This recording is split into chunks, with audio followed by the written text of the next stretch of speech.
Good morning. Hello, Arrow. Hello, Red. Did Red say something about lurking? No, wait. I saw it said he was. Wait. What? Also, I'll be lurking as I'm watching on phone while painting. Okay, never mind. I did not read that right. I'm so tired. I woke up at 9 and then I tried everything to like wake myself up. And then next thing I knew, I looked over the clock and it was like 9:50, and I was like, oh, whoops. I think I went back to sleep.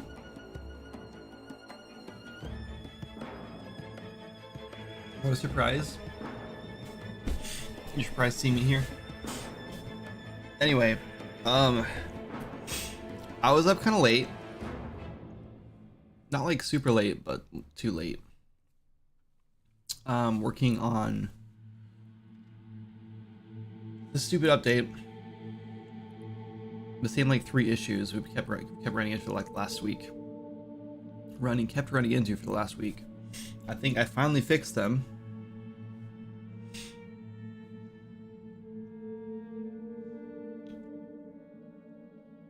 Hopefully this is the right version. We're gonna set it live this morning though before I get to any work. But we're just double checking it right now. We're just gonna jump in our live characters and make sure it's all good. Oh. But yeah, I need to stop this whole staying up late thing. We've all gotten on like really bad schedule over here. Quinn's the only one going to bed at a reasonable time. And even that's like 10 o'clock.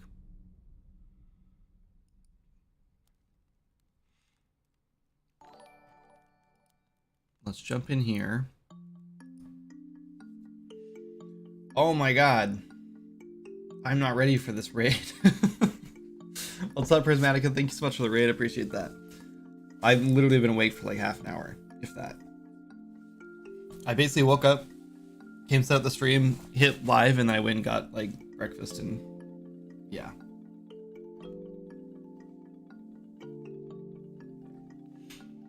How was your stream? What were you working on? Welcome in, everybody. Kind of perfect timing. I literally just launched or started up the game. This is my main character that I play all the new content on. But I'm actually switching my main character to a new forgotten character I've been playing with a friend. But we're actually here because I want to test something.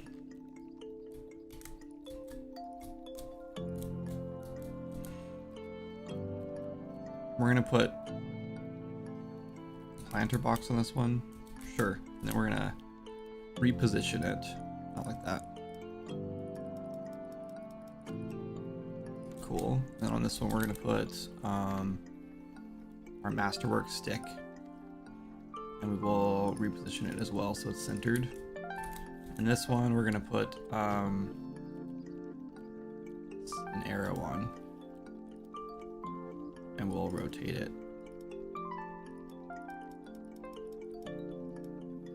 like that.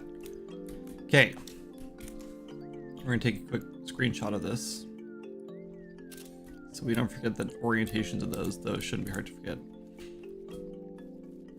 And then we're gonna hit escape and go back to the main menu. We're just testing to make sure those are saving their positions. They're replicated and they do some dumb stuff. It's not really dumb, it's just like some stuff behind the scenes that I was like not taking into account, and so I've been struggling getting this stupid thing to save for the last week. What's on for today? Well, as soon as I've confirmed this works, and we'll just double check all of our like, you know, like loot is intact and skills and everything, and I haven't broken anything crazy, then I'm gonna set this update live.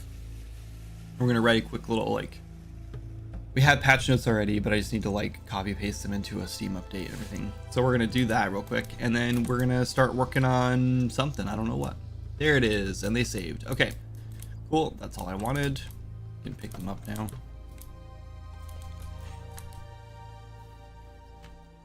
Cool. And then I think I cheated them in, so I should probably just get rid of them, but it's whatever.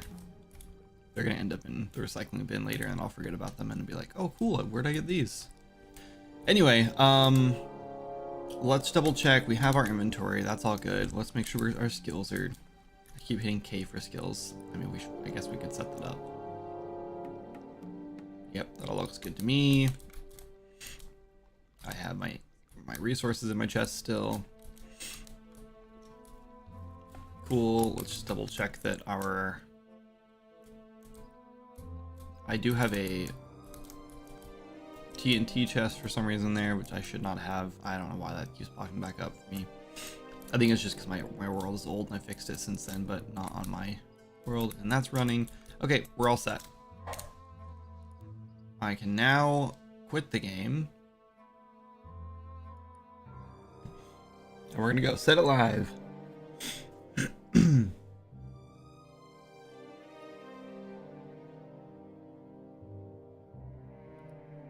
Default preview changes.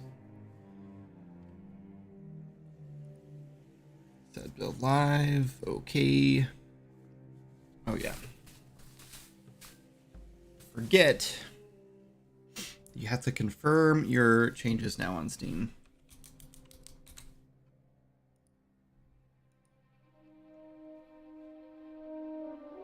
Cool. And now we need to go back to dashboard and do the same thing for... my dog's barking.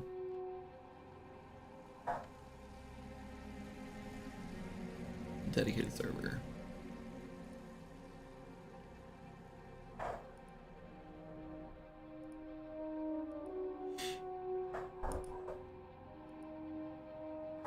Wait for our notification here.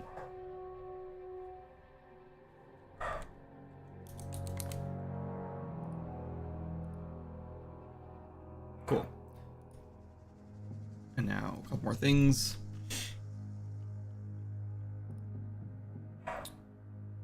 Wrong button. Sorry about the dog. We were waiting this whole time, by the way. I literally hit this before I went live to open the project, and it finally opened.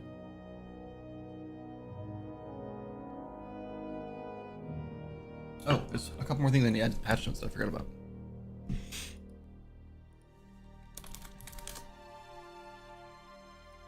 They're like last minute. Oh, and I can take off this thing that says it's broken. Actually, the feature's working now. Improved, let's see.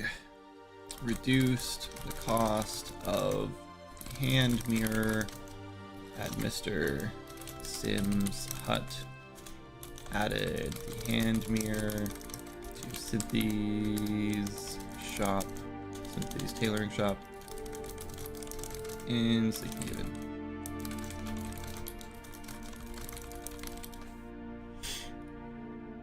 Okay, we are ready for patch notes. There's a lot.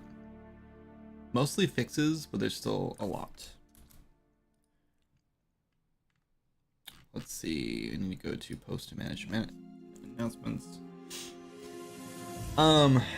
Anyway, Prismatica, how was your stream? What were you working on if you're still here? I asked you, but I think you weren't quite in yet.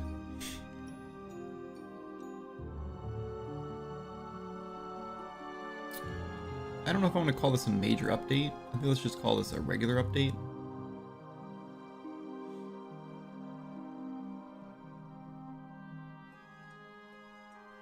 Kind of wild. We had a regular update, 1.183, which was like really not much, I don't think. And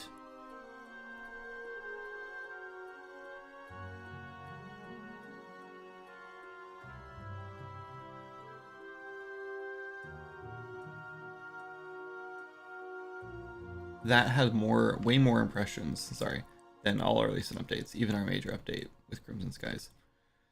Weird. Anyway, I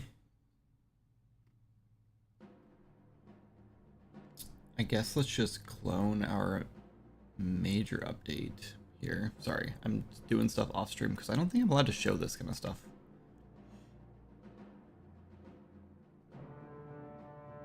And then we can change this to regular update.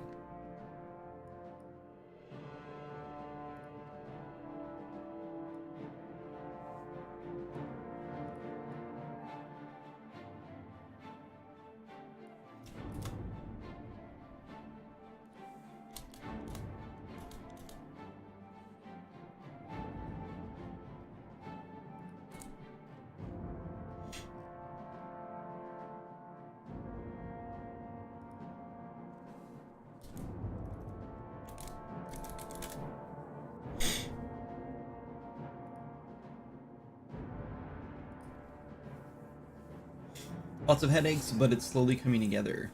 Upstream's good. It was just doing my usual water stuff. Nice. Hello, Clawstorm. If you mean your Steam dashboard, I vaguely remember hearing that no, we cannot show it. Yes, that's what I have also vaguely heard. Let's see. Yeah, Steam's kind of weird about like not showing that kind of stuff. At least like not on stream. I think you can show like screenshots of your like some of your stats and stuff, but I'm not entirely sure on it, and it's not worth risking it. Not a big deal. You guys can look at Mr. Simmington here. Mr. Simminglington.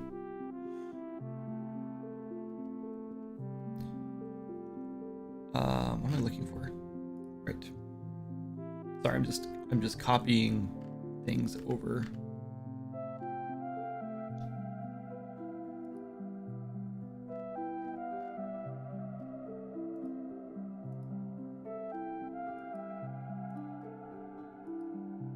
The new, oh man, so Twitch, or not Twitch, Steam updated their stuff for like the UI editor or whatever in, oh my god, what am I trying to say? Their text editor for like their updates and stuff like that. It's so much better now.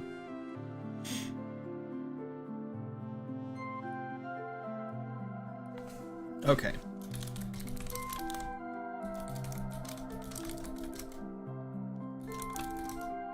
One, 9, 2, 0.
Okay, I'm sorry, I'm just writing the quick, like, intro to the patch notes. I think we're good enough. It's nothing crazy.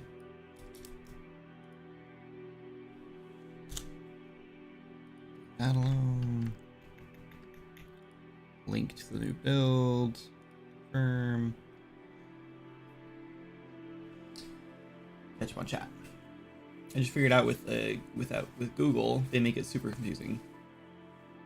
Oh, hold on, I missed more chat. I missed a lot more chat than I thought I did. What's up, Matt? Update day. If you get the chance to go back in time, if you got the chance to go back in time, do you change anything you did during the development of the game, or would you do the same? No, I would change so much stuff in Mega Killing. So much.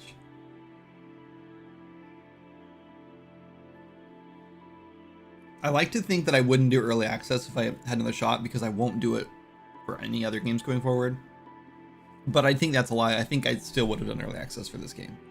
I would have probably put it off another 6 months to a year to get the game to where I know it could be now, right?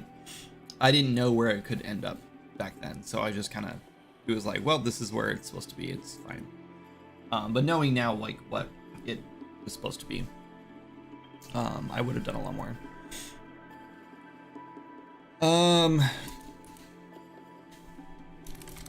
Hang on.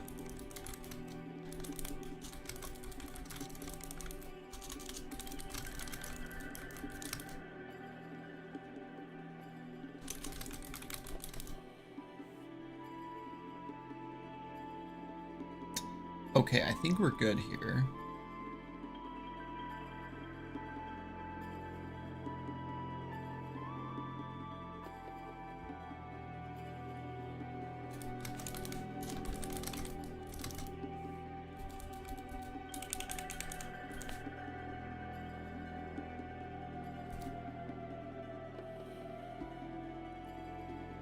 Okay, I'm just making sure I didn't miss any like crazy things. Oh yes.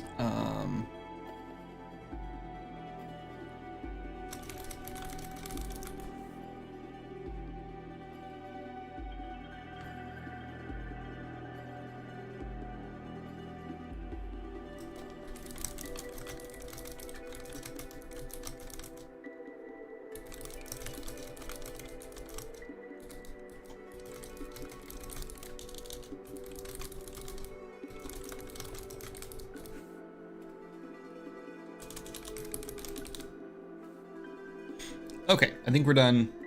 I'm just double checking the artwork here. We'll use the same ones probably. That's all fine. Ability. Sure. Okay.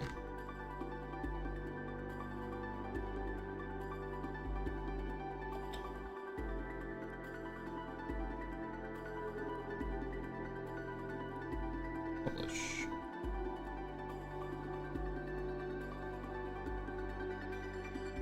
What? Sorry, there's a new thing.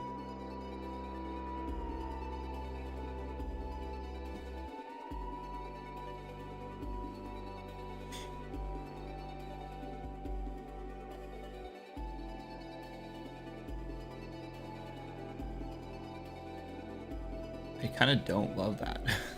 Apparently you can, like, now you can clone. You used to always be able to clone an update or event or whatever you posted on Steam, and now they added an option where when you clone it, it doesn't just create a new event. You can now replace the existing one, which is like kind of weird. I don't know why you wouldn't just edit it, or you can choose a new one. I don't know. Just reading it to make sure I didn't click something wrong. Anyway, I think this is all good. We can just publish it. If you guys want the patch notes early ahead of time right now, there they are. I'll post them to both YouTube and Twitch. Send. Can't wait to get caught up now. Also, I guess let me answer your question a little more thoroughly. I guess the number one thing I think I would probably fix is just like probably Kickstarter. I think we wouldn't promise obviously Switch on Kickstarter, knowing what we know now. Like the game has got out of hand. There's no way we can't launch this on Switch. We just know that now. That's probably one of the biggest ones. I would just fix our Kickstarter and have better goals. I think I wouldn't. I know this sucks because I know that this like shaped the game and like made it what it is today. But I think I wouldn't have hired as many people, and I would have been more careful about how we went about like paying everyone and just making sure that we had a longer tail to work with. I know that probably would have changed like the outcome of the game, and I probably would have been kicking myself for not doing it the way we did it, because it would have changed like everything. But I think financially, like being more financially responsible at the time would have been better for the game in the long run. Also, I wish I would have cut the scope a little bit more and been a little tighter about like exactly what 1.0 looks like, rather than just assuming we could build the entire world. That was such a crazy lofty goal that it's just like, yeah, it's just way out there now. Anyway, a lot more things. Moving on. Also, if you're familiar with the YouTube live redirect stuff, add me to your allow list so I can raid on YouTube as well next time. I've only realized it was a thing a week ago. I did not know that was a thing. Never heard of it. I'm very bad about YouTube stuff. I mostly just open up the like hit like go live and then do whatever. But I will do that if I remember to do it and realize how to do it. I guess. But I'll go look at it. Cool. And thank you for that, by the way. I figured it out with Google. They make it super confusing. Yep. Spreading the good Lord's word. I'd love to see it. I'll have to check out the game when I get home from work. Seems familiar. I don't remember where I saw it. Maybe another streamer showed me. Possibly. It was kind of popular for a little while. We were kind of blowing up for a little bit, and then it really slowed down the last like couple of years. But what's up, Monkey Socks? Not been in a stream in a while. Health issues, etc. Sorry about that. Hope things are getting better. But how is it going? And love to see you working on swords again. Yeah, things are going well right now. I'm very... That's weird. Why is my... It must just be a preview thing. Whatever, sorry. YouTube was like way behind. Things are going well. I'm pretty motivated right now to get to work. We're thinking about working on Bone Reach here soon. So we've been having that up. But yeah, and we have an update that I literally just launched just now.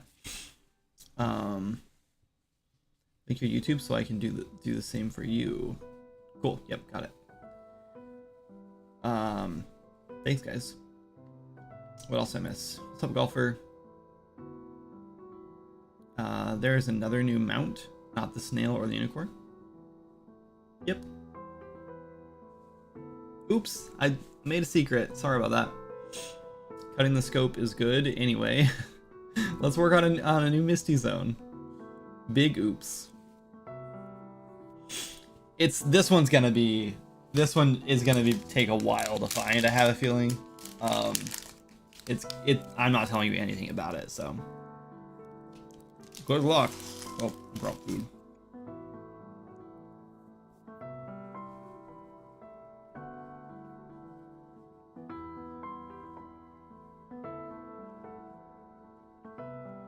Yeah, Mega, I think that's why YouTube worked really well for me as well. I think the problem is, though, that worked for a little while, and then people got bored of it.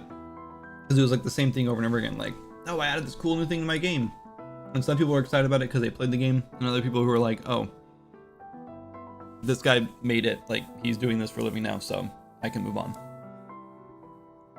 And that's fine. But I don't know. I don't know how to get bigger at this point now. I tried kind of like switching my gears on YouTube, but that just didn't work. You being solo was the reason for me. Yeah, and I'm solo again. And I posted a video about that. And that video actually did do really well, but I think it was mostly just people wanting to see like the drama, you know. Anyway, I need to post game updates.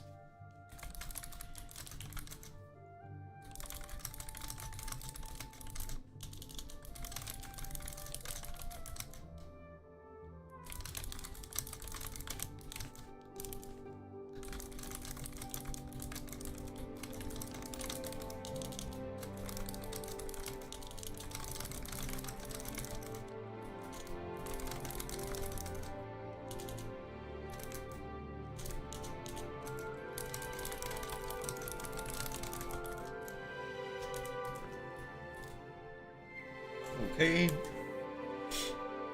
There's that one. Okay, one last thing I gotta do. We have to go update the servers on Ping Perfect. And then I think we're done. I think the update is officially out and I don't have to mess with it anymore. I hope.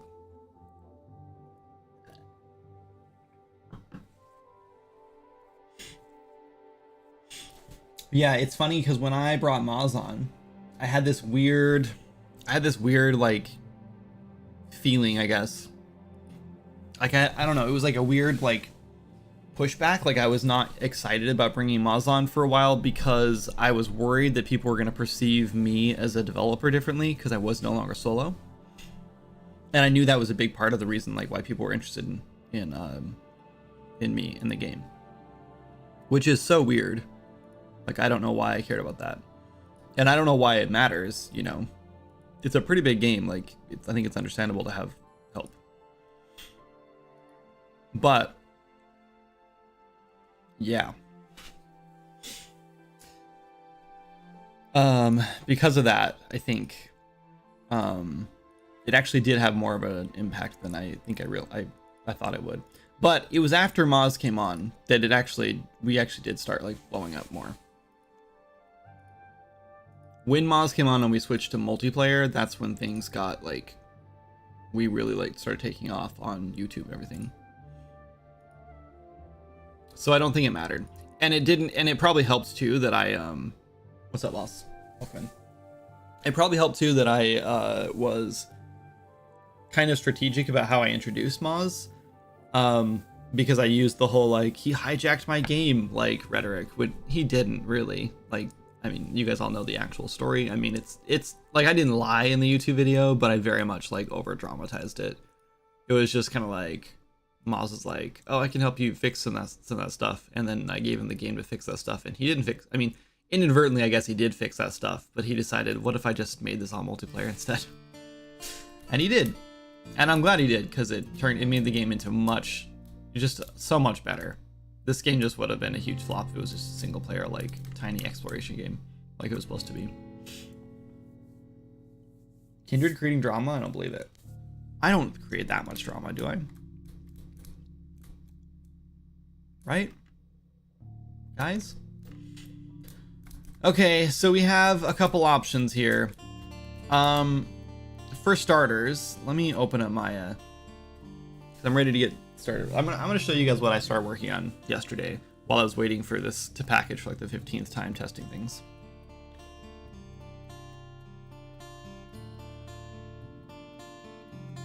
Check back into the game, methinks. Great job. Thanks, Monkey Socks, appreciate it.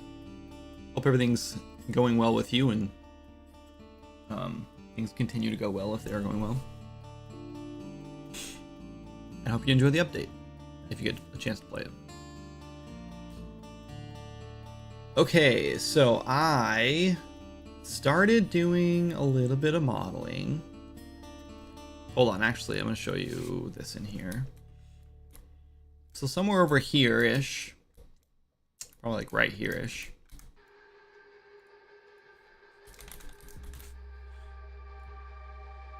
I made this tree for this area. Probably gonna be a little bigger than I made it, but that's okay. And I thought it looked really cool. Kind of a fan of it.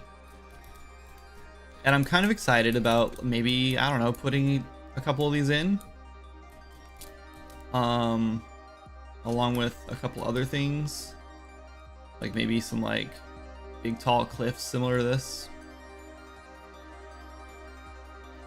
So, that's what I was working on yesterday, just for fun. My guilty conscience. Sorry, wait, hold on. How long is the bug list versus how long is the new features list?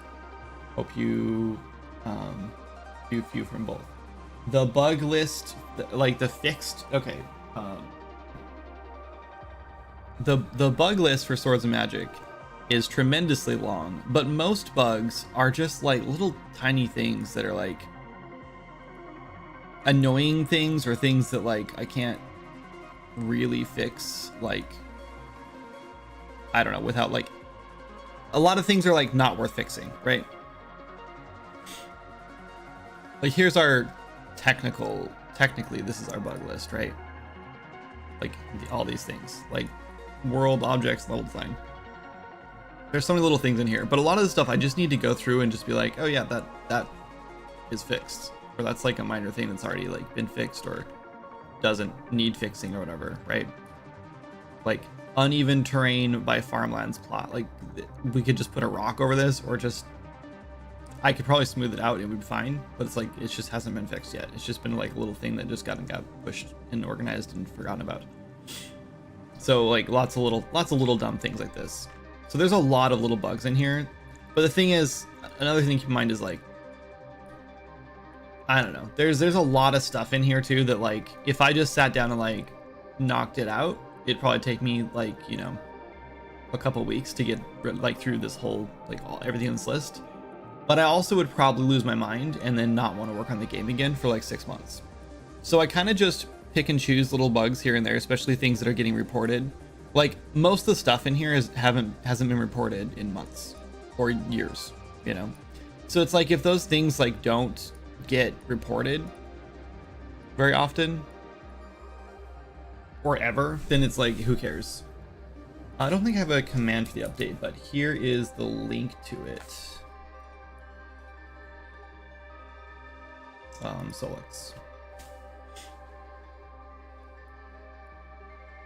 I should get a command for like the latest update. That'd be kind of nice. I just don't know how I don't know how I'd like update it. I guess I'd just update it manually every time, which would be kind of annoying.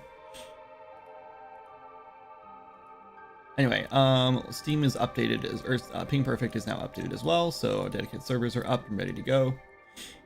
Hopefully, update is officially out and finished. And hopefully there are no glaring issues. If there are, we will be fixing those on stream instead.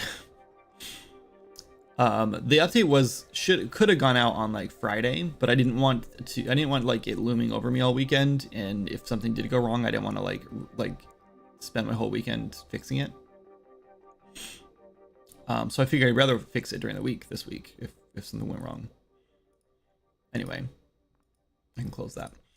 Yeah, and then I don't really have a list of like new features that I want to add. There are a couple things that are just kind of like on the back of my head. Like I really want to overhaul the crafting system. I don't like how it works anymore, and I'm not a big fan of how much grind there is. So that's something I would love to change.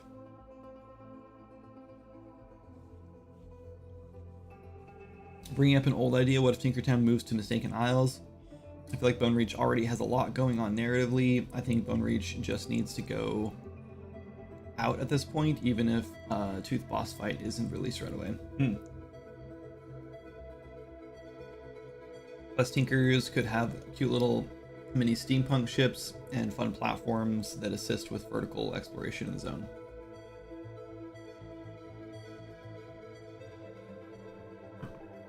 That does sound pretty cool. What's up, Mateus? Welcome in. I don't know what we're doing yet today.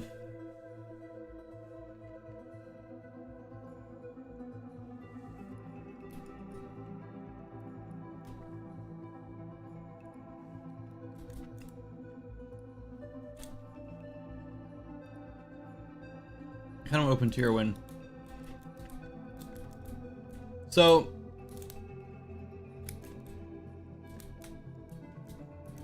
the biggest problem with Mistaken Isles is that, let's just say we did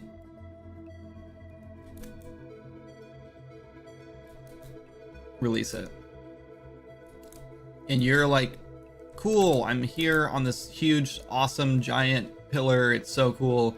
Then you look over here and you're gonna see nothing but just emptiness, right? Because there's nothing over here yet. There's supposed to be an entire lake over here, right? This is all supposed to be North is North over here. There's supposed to be the Everwood over here and the whole city over here. And there's just nothing. So if we decide to release this zone, this part's really tough. Because as much as I would love to just make the zone, because I think it's gonna be pretty easy to like level design it.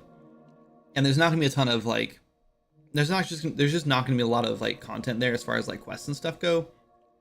Because it's a very uninhabitable, got it, a very uninhabitable location. So there's not gonna be like a whole town that, like, that's why I was like the Tinkertown, like I guess the Tinkertown could make sense there, but I also feel like it kind of would ruin the vibe of what that area is supposed to be. It's supposed to be kind of like untouched, like nature almost, which is like really the only place like in the game where that's a thing, kind of. But there's a lot of like untouched places, right? Like lots of places in Windless Woods that have like no one living there, whatever. There's places in Dover's Pass that are just kind of like, this is all natural. Even in Azure or whatever, but why not put a giant forest there? Well, I really want Mistaken Isles there, and we could here's the thing, we could pretty easily level design out, or at least block out and like do basic like level design around Mistaken Isles in all those zones, right? The Everwood has red trees and red grass, so that's going to be kind of a little extra work to tackle, but we can do it. Also, this is like my test zone over here, and I have been doing like terrain stuff in here, so I will have to yeet that because you'll be able to see that now. But that's fine. The city could be blocked out like from the outside just so you can see it, but not like reach it, obviously. North is north would be pretty easy to block out. We have lots of these cool pine trees that would just go in now, right? Just like this. So just from the distance, you would just see kind of like a bunch of pine trees. Obviously the foliage clipping would be kind of an issue. Let's turn that up a little bit for higher NPCs. Maybe turn up the intensity of the lower quality ones, but whatever. Iris Lake would be easy to block out. That's mostly just like big thing of water and a bunch of trees around it, just like the trees in Beller's Pass. So yeah, like it wouldn't be hard to block all that out. Like we could probably do all that in like a couple days, or if not just a day. Like I bet I could knock it out in one day if I just focused on it. Pretty easy. Because I'm not like level designing it, I'm literally just like dropping in like big props and trees and just making it look like that zone is done even though there's really nothing there. So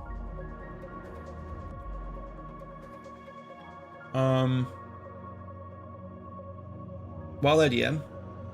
What if Mistaken Isles leads directly to northest north? I love that. I don't know if it's autocorrect or what, but whenever people type northest north, it always comes out northeast north. With a small forest, a dock town, and a ferry to Frostfall, everything can get dropped into the ocean. If Alarin happens at some point, maybe it's on its own island. That was actually already planned too.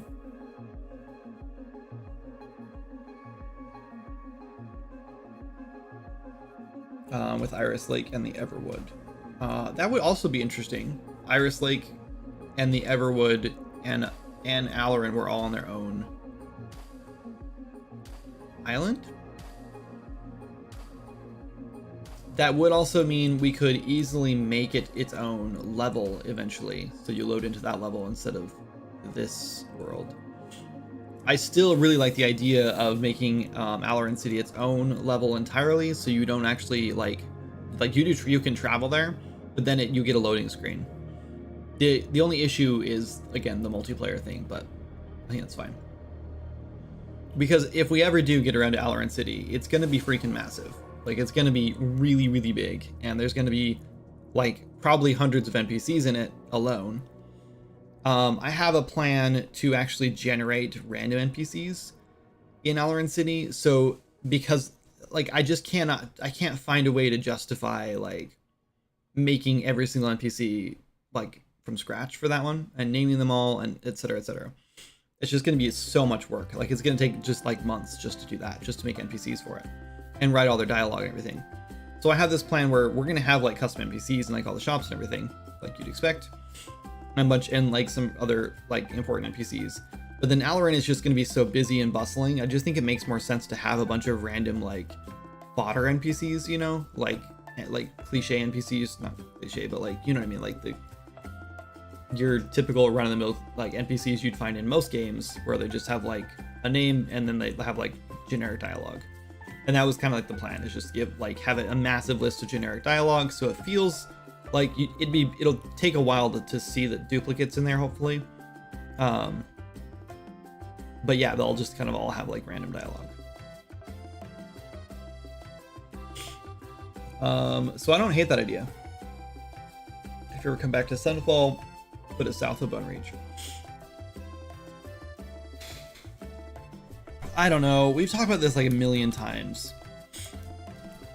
There's just like, there's so many zones that like we really don't need, but I really want to build, you know? Like I really want to do more of this zone, more of Blackrock Vale. And I love the idea of the desert, and I really want to make the desert happen.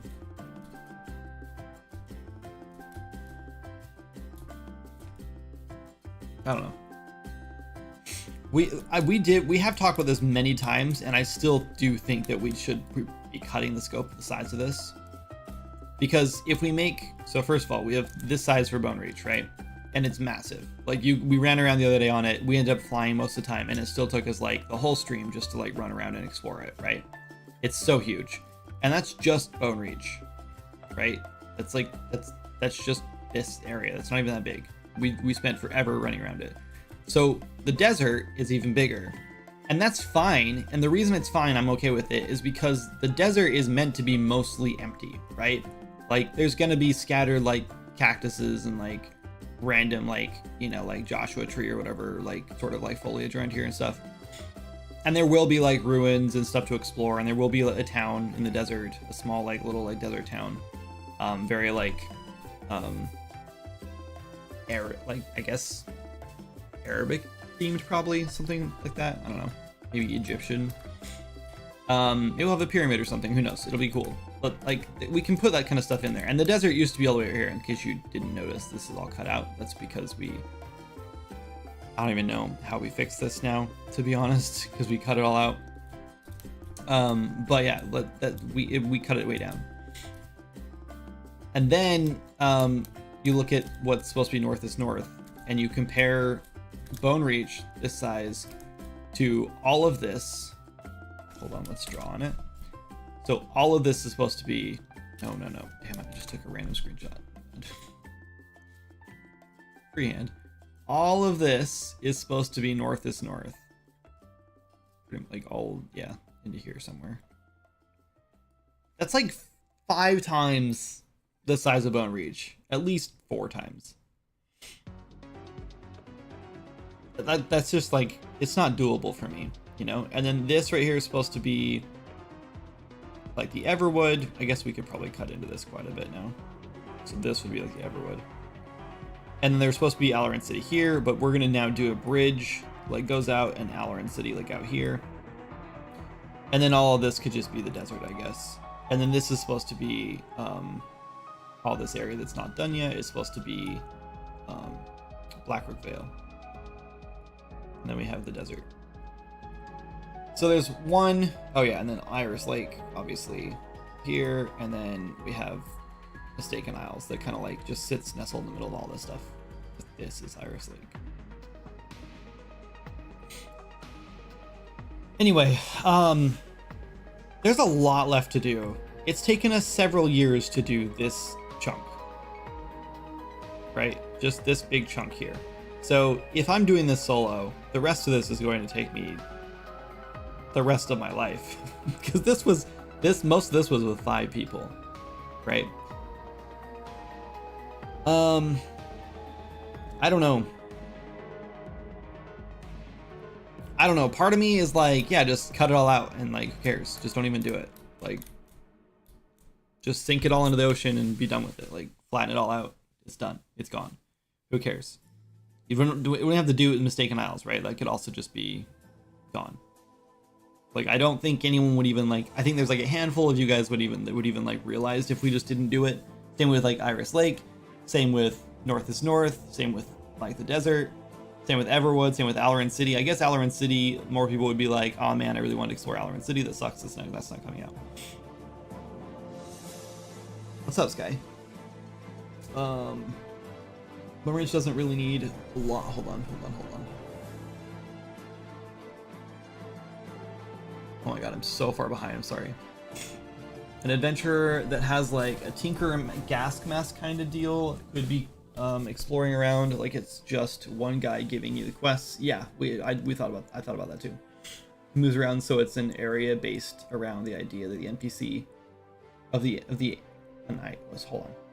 So it's an area based around the idea of the area, but also the story of one contained NPC. Yes, that's a cool idea too. He could either like progress and you can unlock the next one where he's like, okay, I'll meet you on the other side or something. And he just keeps showing up different locations, or it could also just be randomized. Like we could just randomly like spawn him like each day, so you have to like find him to do those quests, which would be kind of fun because then you have to like explore more. Anyway, sorry. Um, I think you could also take a look at how Jagex did the Elven City finally in the game. They did it in chunks, so like release the base city, but it gained life over time. Like the city was waking back up from a long sleep. That's not a bad idea. Analysis paralysis, yep, for sure. I think go with what your gut is telling you and just go with it. The players are going to love whatever zone you decide to do. Bone Reach doesn't really need a lot, by the way, of like towns and stuff. Just weapons, resources, and enemy camps. Maybe some repeatable feature where you can take resistance quests to go hunt orc camps. That's kind of what I was thinking too. I wonder if you could make the desert area like a mount racing area, like it has different racetracks, but it's more like more of an area with a main minigame. That could be cool, I guess. It'd be kind of cool if there was just like one huge racetrack around the whole outside of it, and there's like almost like the Amazing Race kind of thing, you know, where it's like a like survival based race or something. That could be kind of cool. There's like a theme for like one of the areas in there. Bone Ridge can just be a big combat zone. Sorry, we talked right through the break. I didn't even notice there was a break. Or ad break. I think Bone Reach has plagued your mental health for too long. Get creative, reduce its content scope, and move on to zones you care about. I think the reason I don't care about Bone Reach is not because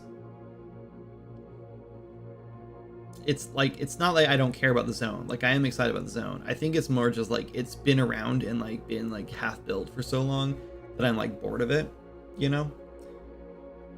So add player building, let them build it out for you instead.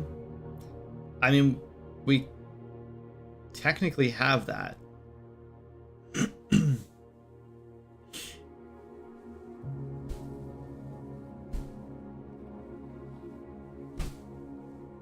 I'm eating a granola bar, and like the granola pieces are like stuck in my throat, making like throat itch. That's better. Honestly, take the snow area, cut it out, make a harbor up there, make the snow area as a DLC / new map with Northern Light Skybox or so. That's also a really cool idea. Making like the North is North as DLC that's like totally separate. It wouldn't be super far-fetched either just to like cut it off and make it its own little island, just sort of like how Bone Reach is. And then we'll just put like a ferry there and just, or we could like just not even have a ferry there at all for now. And then when we're ready for the DLC, we just drop a ferry in, and then just that NPC could literally just open up like you could talk to him and you can be like, what's North is North, or how do I get there? And they could literally open up the DLC page and be like, yeah, buy this, spend $10. That's how you get there. That could be kind of fun.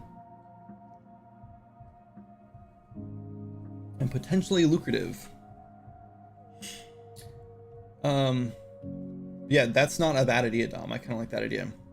And the flood zone too. Yeah, flood kind of needs to be, I don't know what we're doing about that yet. Because yeah, this whole section down here, I forgot about that too. If you cut that content, the goblin in your head won't let you sleep at night. All developers have a goblin in their head. That's why after a good sleep, we know how to fix bugs. You're right. And you're totally right. The goblin keeps working when we're asleep. Yep. Hot air balloons that act as fairies in Sunfall. Guys, I'm new here. I'm just spitballing. Games like Mortal Online rely on the players to fill the empty space. So because the problem with that, like, I love the idea of that, and my next project that I already have lined up for whenever I decide to start or finish up another side project I have that I have to finish first before I start this new one. I refuse to start a third project. So Seeking Adventure, which is a much smaller single player game, is supposed to launch later this year. We'll see if we actually knock it out. It probably got like a month left of work on it if we just like sit down and work on it. Maybe less than that. Oh, Quinn's awake. Anyway, when that gets finished, then I will consider starting the third one. But the third game, the new game I want to work on, is like a survival open world game. And that game is entirely like, there will be a bunch of level design, but it's all like wilds. There's not going to be any like towns. There might be like some dungeon stuff like that, but nothing super crazy.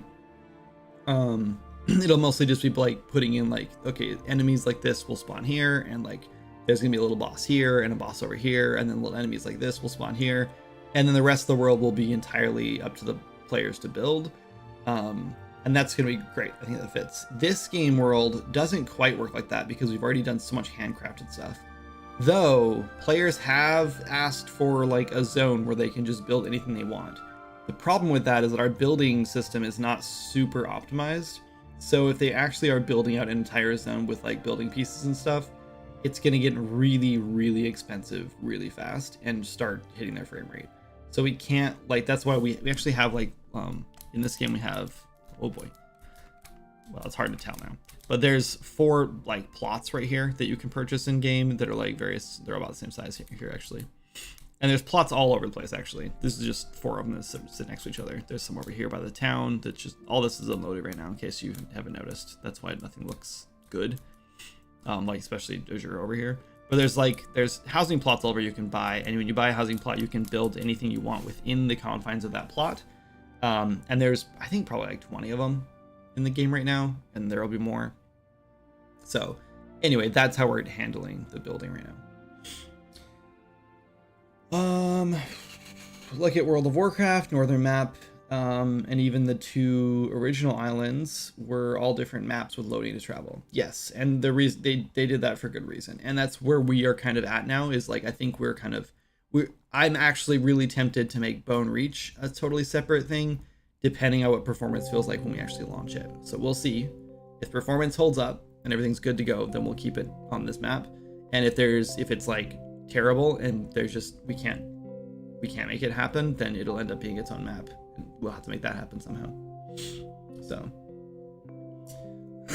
I can add the flood as part of Windless Woods, maybe. Yes, it would be part of Windless Woods. Well, maybe, I guess technically it'd be like, yeah, it'd just be like an area inside Windless Woods, sort of like the wasp nest is, or beehive, whatever you want to call that area.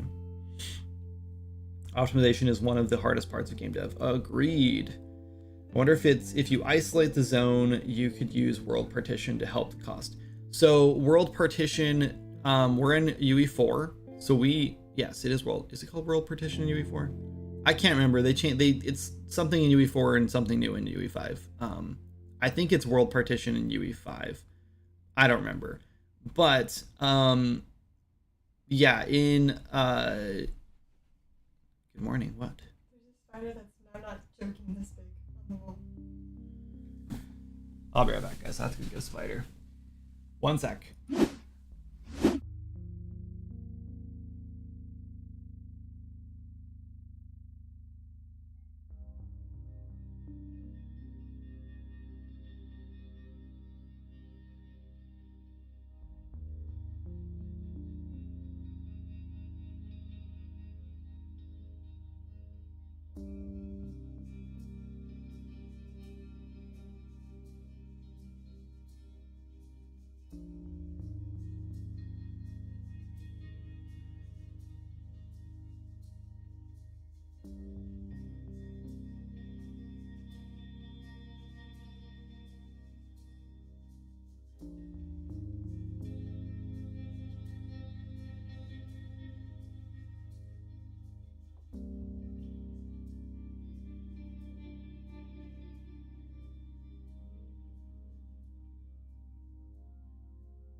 I'm back. Sorry.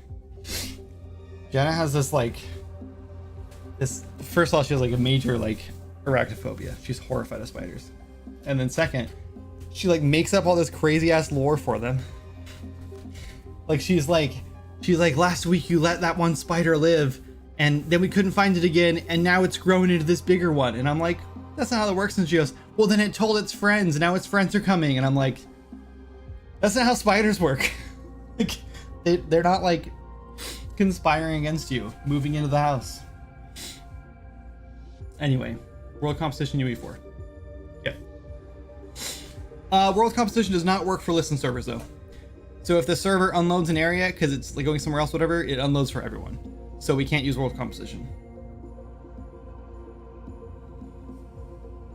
The spider lore. Yeah. It was a pretty big spider though in her defense. It was probably the biggest one we've ever had in the house. It was big enough that I killed it with a fly swatter instead of like a paper towel. I would normally not kill them, but she also hates them outside the house. And we had this really big, oh, what's it called? I lost the name of it. Something orb weaver. Cross orb weaver? It was a cross orb weaver right outside the back door.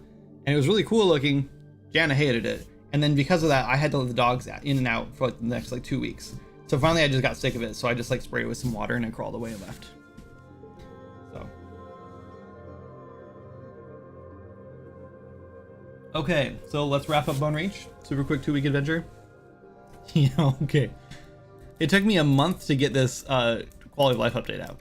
Just fixing bugs. So anyway, I think the Tinker Zone makes the most sense here, and I'm actually kind of excited to build it, so I'm not super against it. Does it need to be this big? No. Will it be this big? Probably not. Also, I really love the idea of airships to get around, like really love that idea. I think it fits the vibe really well. I absolutely love airships. I'm kind of a big fan of them. And like the whole like aesthetic. So I guess we could start working on Tinkertown today instead of the other place. Tell you what, let's go. We have the notes level in here. I bet Wendy left us a whole bunch of notes, a bunch of nice goodies that we can work with.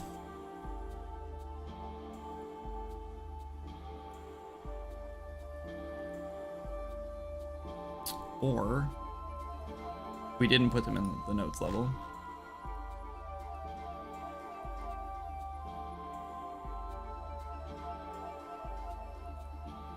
Oh my god. Or she did. Do us notes. Got it. Okay, there. Got it. Cook's Camp.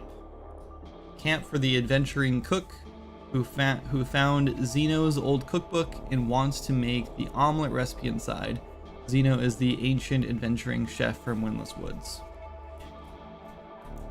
I don't remember that lore, but okay. Okay, so now we have all of these notes that Wendy has left for us for quest ideas, etc. And I did not realize we had this many of them. I knew there were going to be a couple. That's handy. I'm with Matt. Let's pretend it's crunch time. Tinker Tower with airships. Secret of Evermore has entered the chat. I've never heard of Secret of Evermore. Do you miss working with a team? What were the pros and cons of that? I do miss working with a team. The pros are that stuff gets done when you're away. So I mean, I couldn't take like a whole vacation. Stuff didn't get not a whole lot of stuff got done when I took like vacations. Some stuff did. But like if I like was like, okay guys, I have to sleep, like, you know, we're crunching or whatever right now, so I need to sleep. When I got up, like more stuff was done and then they would sleep, right? And then I like stuff was just like continuously getting done. It was nice. Another thing is if I got stuck on something, usually someone else on the team knew what they were doing and could help me fix it, or I could pass it off to them and they could like finish it or whatever. And then other stuff that I didn't want to do could get done by someone else and they could pass it off to me when it was like ready or something, and then I could finish it up or whatever. So it was just nice having more hands on the game who could like and more people could just get stuff done. So that was nice. The downside is that it's just more mouths to feed, right? Like that's the biggest problem is if your game's not like wildly successful, then it's really hard to like pay people like the money they deserve to make things for you, especially when it's like not their dream project but it's yours, and then you're like, yeah, like I don't know, we just didn't have the money to pay people like what they deserved near the end, so it was pretty hard to justify that. That's pretty much it. I guess it's also a little bit of a downside too, because like sometimes like your expectations or your like quality expectations, whatever, might be a little higher than other people's, or like you might have an idea of what you want something to be like, and then it's not quite like that, and then you have to deal with either telling them like this isn't good enough, or like redoing it yourself and then like stepping on their toes or stuff like that, which can be difficult like as a team leader or whatever. And that definitely is bound to happen no matter who you're working with. And yeah. Okay. Hidden human encampment. Guards or other group who are spying on the Orklands. Alaran spy camp. Spies, soldiers from Alaran City have set up a hidden camp to aid in the Orc rebellion against Tooth, the main questing hub for the area. Captain's War Tent, primary quest hub. Map could update on the table as players progresses. Oh my god, absolutely not. Do you know what a nightmare that would be? It's a cool idea. Ain't gonna happen. Okay, so this note can go away because that's the same note as the other one. Secret Evermore is an old SNES game that has a place called Tinker Tower that's where you unlock the airship in the game. Nice, that sounds cool. Kind of sad I never played that.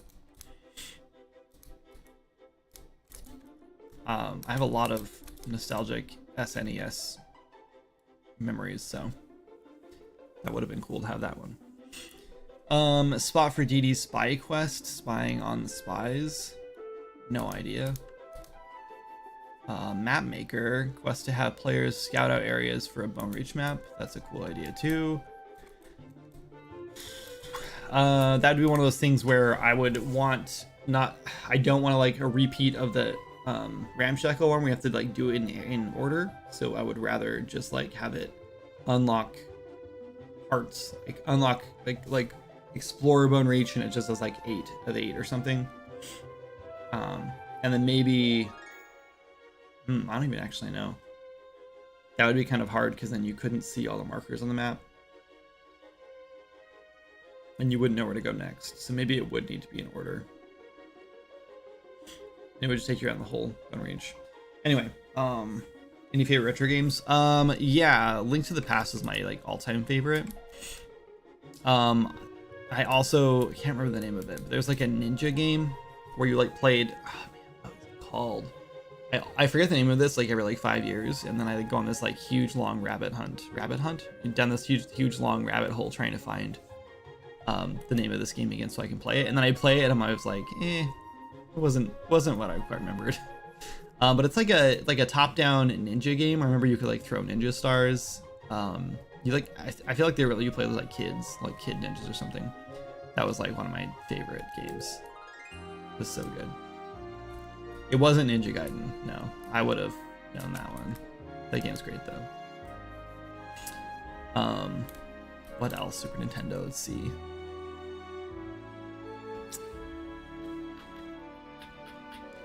Man, I don't know. I grew up in the era where like you go to like the video game like rental store. Like we didn't have a Blockbuster where I grew up. It was called Video USA. But you go to like the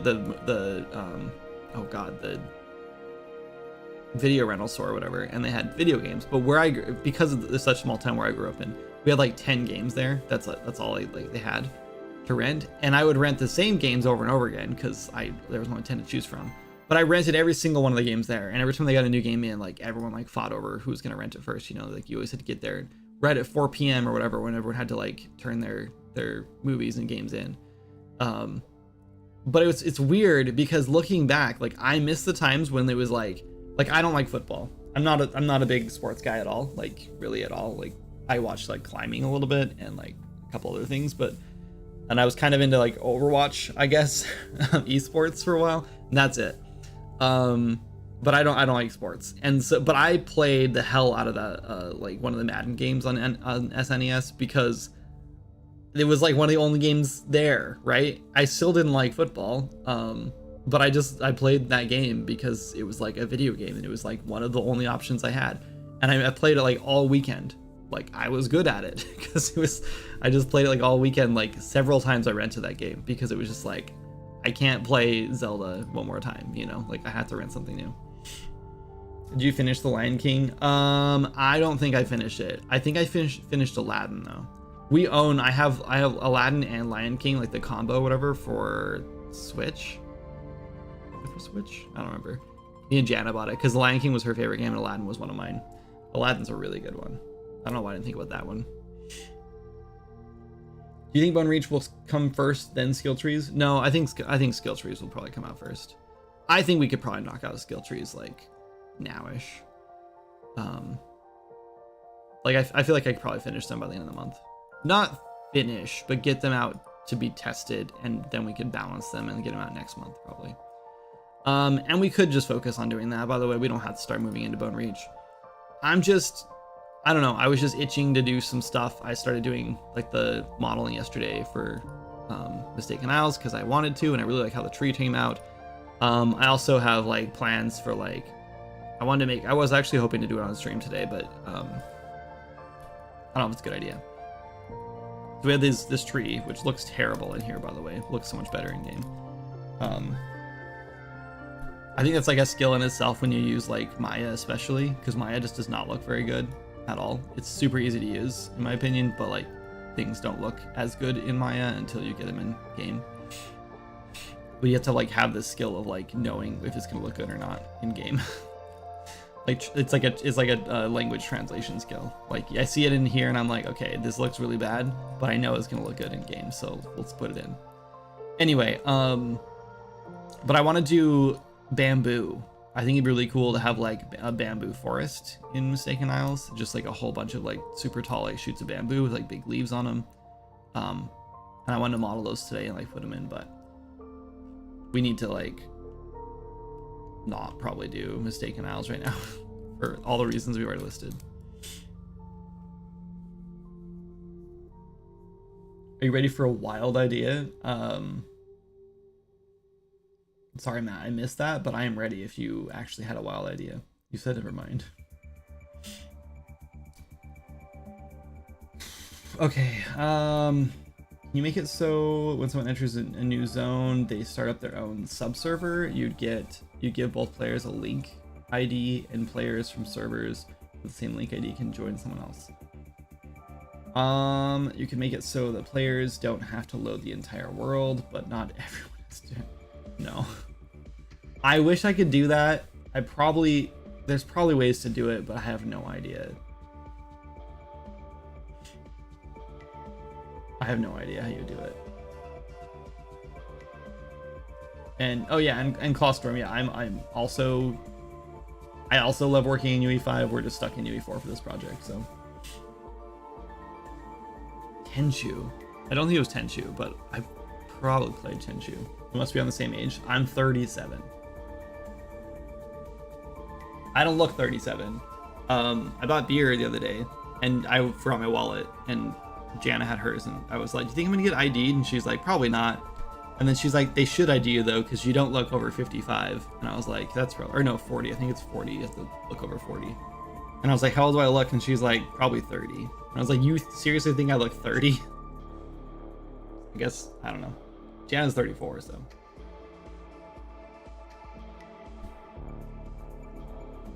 I don't think Jana looks 30. Not Disney, but my favorite kids animation is American Tail. Oh yeah.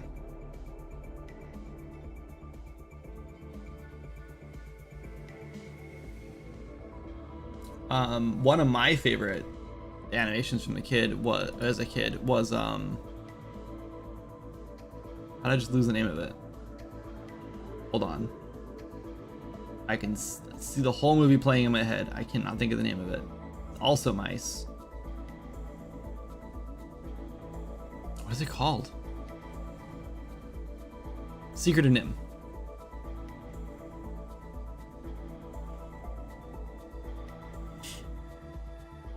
Okay, I'm back. Still in analysis paralysis. Yeah, pretty much. We're mostly just chatting, not getting anything done. I remember we had this one rental store back in the 90s. They had this mail hole in the door that was rather big so people could deliver VHS cassettes. Yep. Most weekend drunk people would go there. Oh. That's really nice. Poor rental guy had to change the carpet 10 times. That sucks. We lived in a really small town in Wyoming where it gets really, really, really cold. So we every so often would have like I don't know what you call them. I don't know if I would call them homeless, but we'd have like transient people come through. And they were usually perfectly fine, I guess, and then would just like leave. They'd only be there during the summer and then leave. They were mostly kind of like just like hitchhiking through or whatever, but so they weren't really a problem at all. It was kind of weird because when I moved to Arizona, it was like, oh, this is what like the homeless problem looks like. This sucks. That's too bad this is happening. Because I didn't know it was as bad as it was living in Wyoming. And it wasn't even that bad in Utah. At least not where I was at in Utah. Probably because it was too hot. I don't know. Arizona's hot. I don't know. Anyway, ad break. Made by the same people, I believe. They referenced an American Tail. Was it made by the same people? That's cool. I did not know that. Yeah, growing up watching, oh my god, there's so many monkey socks. You probably can't hear me because there's an ad break going on, but if you can, there's so many like movies as a kid about like mice that I watched growing up, and then reading Redwall and stuff, and that's exactly why I'm like so into making this next game I want to make. It's weird. It's just like you don't even realize like how many like influences there actually were like that.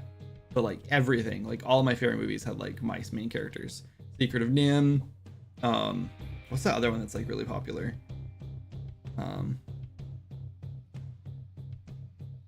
Also, there's two movies. There's American Tail and there's like Fievel Goes West, right? Is that what it's called? Right? Why is that in my head?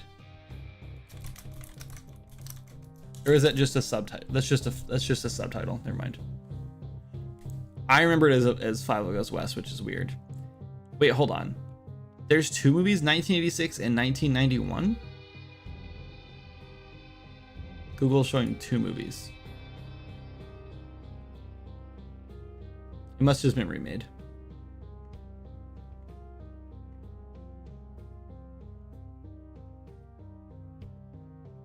Oh man, I haven't seen this in so long, but there is a sequel to it, isn't there?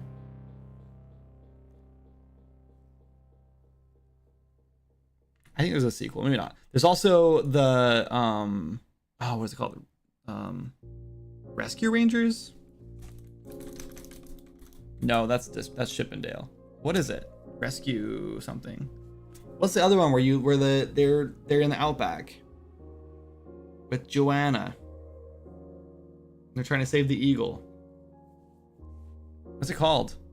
Rescuers Down Under. Rescuers Down Under, which I think is a sequel.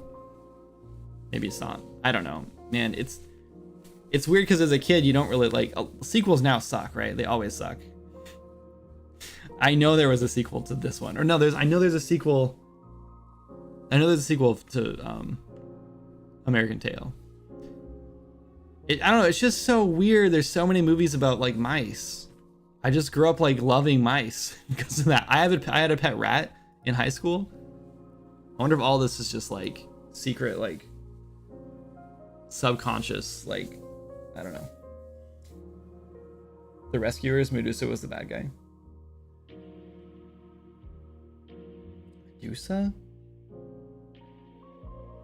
I don't remember Medusa. Maybe I only saw the sequel. There's two movies. Sequel was Goes West. Oh, okay. Weird. The first one is about him finding his family again. The second one is the Wild West. Right. Yes. And the Rescuers. Yep. I don't remember Medusa. It's weird because I probably just like saw the sequels of all these movies as a kid way more for some reason. She's a bit like Miss Hannigan from Annie. Fair enough. Okay. I love this old show called SWAT Cats. Oh, I remember SWAT Cats. I definitely remember SWAT Cats. SWAT Cats. Military weapon lover when I was a kid. Yeah, I loved Double Dragon. Oh my god, I love Double Dragon. I had a Double Dragon themed birthday party. I also love Power Rangers. So I think my grandparents were rich. Like, I know they were at one point. I just didn't realize how rich they were at one point, I think. Or maybe this was just more common in the 90s. I don't know, because I never saw anything like this ever again my whole life, and I never attended anything like this other than that time. But I had a birthday party once, and I had the white Power Ranger, which was my favorite. He came to my birthday party. He made a guest. It wasn't really him. They just hired some dude, to dress up as him. It wasn't really like the actor from the movie or anything like that. But still, they hired an actor to come to my birthday party and put on a birthday party. And I've never been to a birthday party in my life with a clown or any sort of hired show or anything like that ever again, ever. So I don't know. Maybe that's not actually a rich thing and it's just a rare thing. I don't know. I would also never do that for my kids. I guess maybe if they really wanted it and we could afford it, sure. But I don't know how much that costs. I love this old shows. Yes, what? Yeah, okay. Yep. Anyway, all right, let's move on. Let's do something. Let's make some sort of progress today. So, what are we doing? Oh god, I have notifications. I'm always afraid of notifications right after I release updates.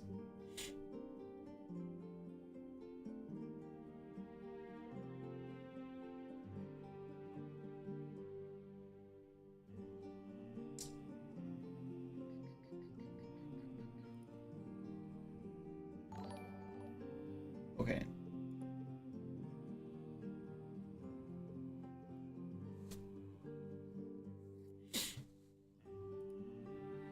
It seems fine. I don't know. There's amazing in Mouse Guard. Oh, I love Mouse Guard. Absolutely love Mouse Guard. Yeah, I have one of the... I only have one of the graphic novels or whatever you call them, but I want to start collecting more of them. I really love the art in Mouse Guard. The art in Mouse Guard is heavily inspiring the art direction for the survival game I want to make. And then Redwall is the stories of Redwall is inspiring the rest of it. Safirio, thanks so much for the resub. Also, someone else resubbed earlier too, and I didn't say anything about it. In the beginning, was it? I think it was Red. Thank you again, Red, for the resub. If you're still here, if you're still painting, hopefully the painting's going well. Anyway, okay, so yeah, we have some options. One is we just dive back into our skill trees, which is probably the best choice right now. I'm a little hesitant to do that because turning on the skill trees is like a 3-step process, and it's just kind of tedious to turn them on and off all the time. And last time I turned them on, I was like, I'm not turning these back off. We're getting the skill tree update after like now, so I'm not have to turn this back off again. And then we turned them back off because we had to do a patch, which is what I'm a little worried about with this update. Like, is there going to be like some major thing broken? I don't think so, because this patch was like 90% just fixing old things and not updating things, which usually we don't have to patch for those things. But we'll see. Once you have a pet rat, you never see those cute idiots the same way. Agreed. I really want a guinea pig, but they're expensive, and I don't think I have the patience or the time to take care of one right now. I don't think my kids would take care of them either, and Quinn is a little too young, I think, to have a pet like that. But yeah, I loved our rats.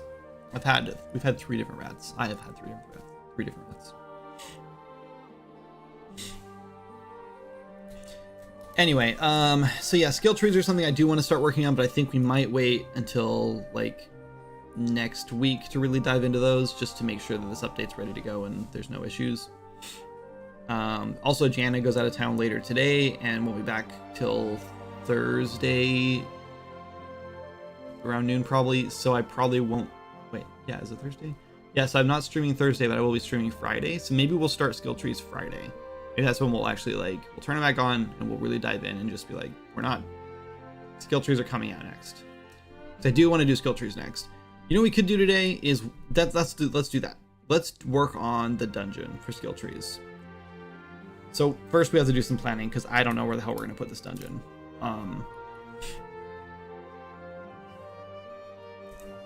We could also open up the goblin dungeon.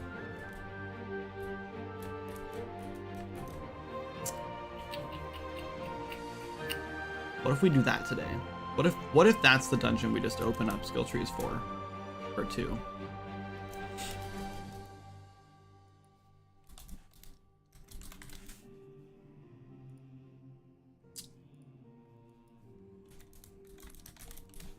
I think it's called Azura Goblin Cave.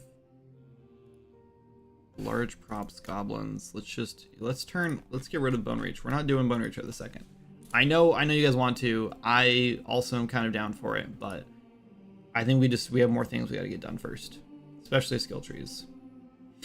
Making some book enemies for dungeons. Yep, that's what I was hoping to do. Goblin dungeon sounds great. Yeah. So the Goblin dungeon is going to be nice because I want to open it with the storyline on Azura. So maybe skill trees will come in with the storyline on Azura. Maybe. I don't think the storyline is going to be too complicated. The only thing I'm worried about is that the original idea. So, okay, here's the original storyline idea.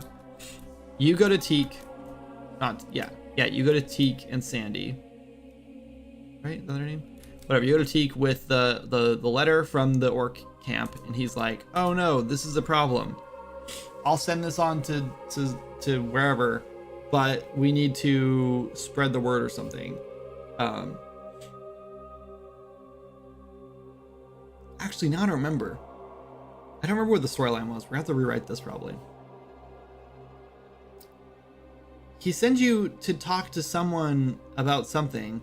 Somehow you end up... Okay, so spoiler alert. The goblins are being...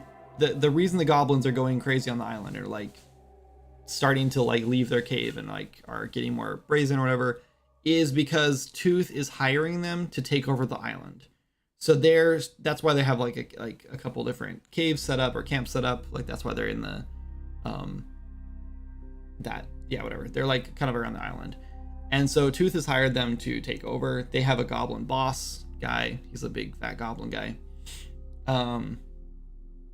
Anyway, and so you find out somehow that, I don't know, maybe there's a note or something in the goblin area. Who knows? I don't know. But anyway, so you find that out. And so you are eventually sent to enlist help from Ramshackle, and Ramshackle and Hope Harbor don't work together other than just like trading. But they decide to work together because the pirates are way more equipped to take care of this than the guards are, because the guards are useless on Azure, as you may know.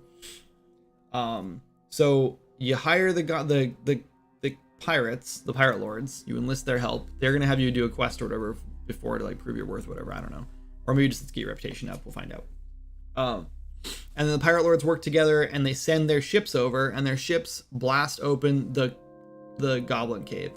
So the goblin cave is going to be have a big, huge, like locked gate on the front of it. I guess I don't know how we're gonna handle that yet. And then they shoot cannons at it and blow it up. That was the whole idea. How do we do that? I don't know. Also, like, does the gate just stay open after that point? I don't know. What happens for other players who join your world afterward and have to do that quest? I don't know. And that's why I think maybe that whole thing gets scrapped. Maybe instead we do like... Maybe we have like... Maybe it's a little less cinematic, and we just have like a... Maybe you go to the pirate lords, whatever, and then they like... You enlist the help of like one pirate who's like helping you. I don't know who that it would be yet. And then they like give you some explosive powder or something to blow up like the lock on the goblin thing, so you can sneak in and meet with the Goblin King or something. I don't know. And that way you can unlock the door yourself with a bomb key or whatever, explosive key. That's just a key. And then you can get into the goblins, and then other players can do that quest too. I like the goblin dungeon. You showed it a while back. I think it has a lot of potential. Agreed. The problem with the goblin dungeon, this is the biggest reason it hasn't been opened yet, is because all the goblins are the exact same right now. They look different. They're all visually different, but they all have the exact same like attack patterns and everything, and they're all the same health and everything. Maybe the cave is difficult to traverse and you need to talk to an NPC to help you get in. Arrow would be great for that. Yeah, something like that would be kind of cool. I mean, I don't know. I also feel like if it's like the cave's difficult to traverse, so you need to talk to this NPC first so they can do what? Like teach you how to traverse it? I don't know. Stuff like that's kind of difficult because then it's like players are like, well, I could have just done this. I didn't really need the NPC to tell me how to do it, you know? Like, I do think it makes more sense if there's like you do have to get in somehow. Maybe it's like diplomacy. Maybe I don't know. Maybe you're working with the goblin on the inside and he like lets you in or something. I don't know. Maybe you just walk through and the goblins don't hurt you, and then you fight the boss at the end, right? And then you have to fight the goblins on the way out. Maybe it's like a reverse dungeon. I don't know. That'd be dumb. I don't know. Fighting on the way in makes the most sense. I don't know. Whatever. We'll figure that out. That's not too bad. The biggest problem is that the goblins are the exact same, and if we're gonna have a dungeon, then the enemies have to be varied, which means we need to figure out how. Excuse me. Sorry, I just stopped drinking sparkling water, I guess. We have to figure out a way to get the goblins more diverse. We need to give them like ranged attacks and make like a tank version of one. And I also think it'd be cool if they had boars. Like there was like a boar tamer one, and so like would summon boars, or the boars would just there. Boars could literally just be there and not attacking goblins and just attacking you. And then ta-da, they have boar tamers. Like the boar tamer could like use a spear or something. I don't know. More swords, magic stuff. Hello, Yuikama. Yuikama? Oh, sorry, Yuikami. I don't know how to say your name. Oh, hi, welcome in. Anyway.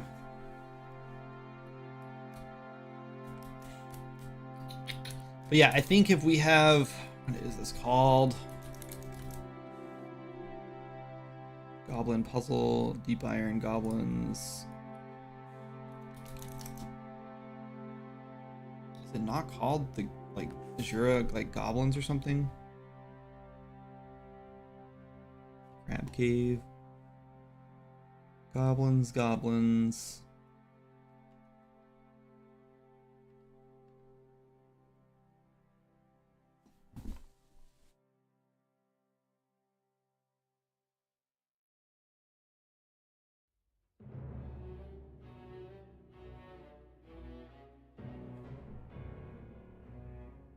I don't know what it's called.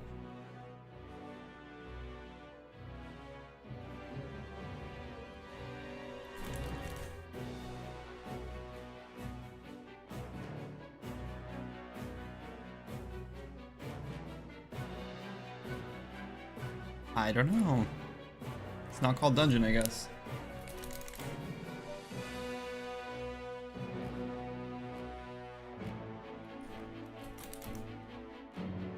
Everyone likes, there it is.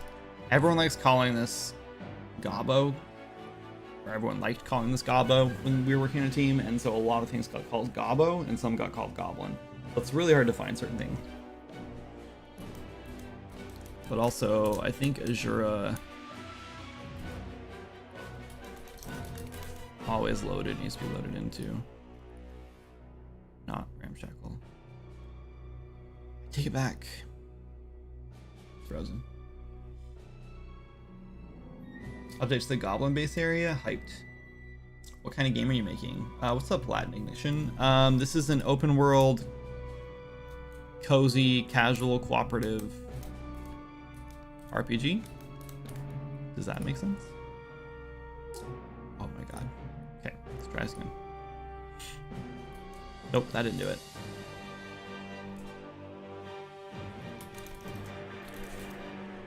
Large props. Oh, it's gotta be the goblin 4 large props. I thought we just done though. Nope. Oh, that one too.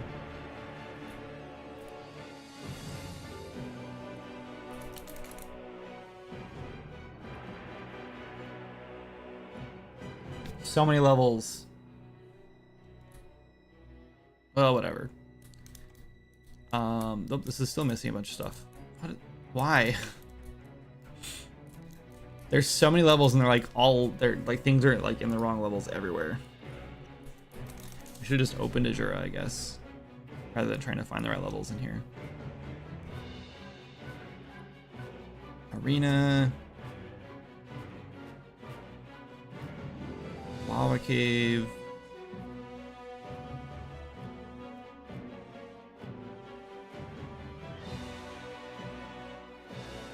I don't think it's NPCs.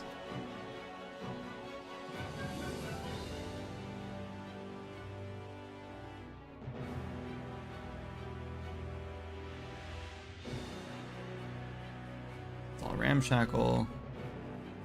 Zone unload. I don't know. Anyway, yeah, so this is a game out on Steam. It's called Swords and Magic and stuff. You can actually buy it now if you wanted. Okay, that's fine. Okay, that's fine. There it is. We're still missing pieces. My God, what is this? So here's our goblins.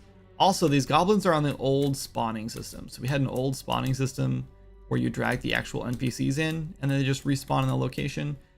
And that doesn't work. Well, they work. It works. The problem is like their respawn is kind of weird and they don't like, they respawn like randomly, not on like a timer. It is on a timer, but it's like not, whatever. This is missing so much stuff.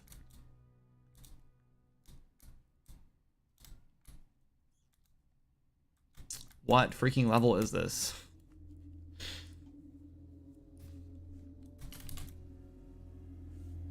Is it just the Gobbo Fort? Yep. Okay, we found it. Jeez, that was ridiculous. Now we've loaded in 15 levels. Wait, what? Oh, right. I forgot there's a wall here. So yeah, this wall would be moved, and you have a door here. That door would be where you get in, or we can put a big thing here. I don't know.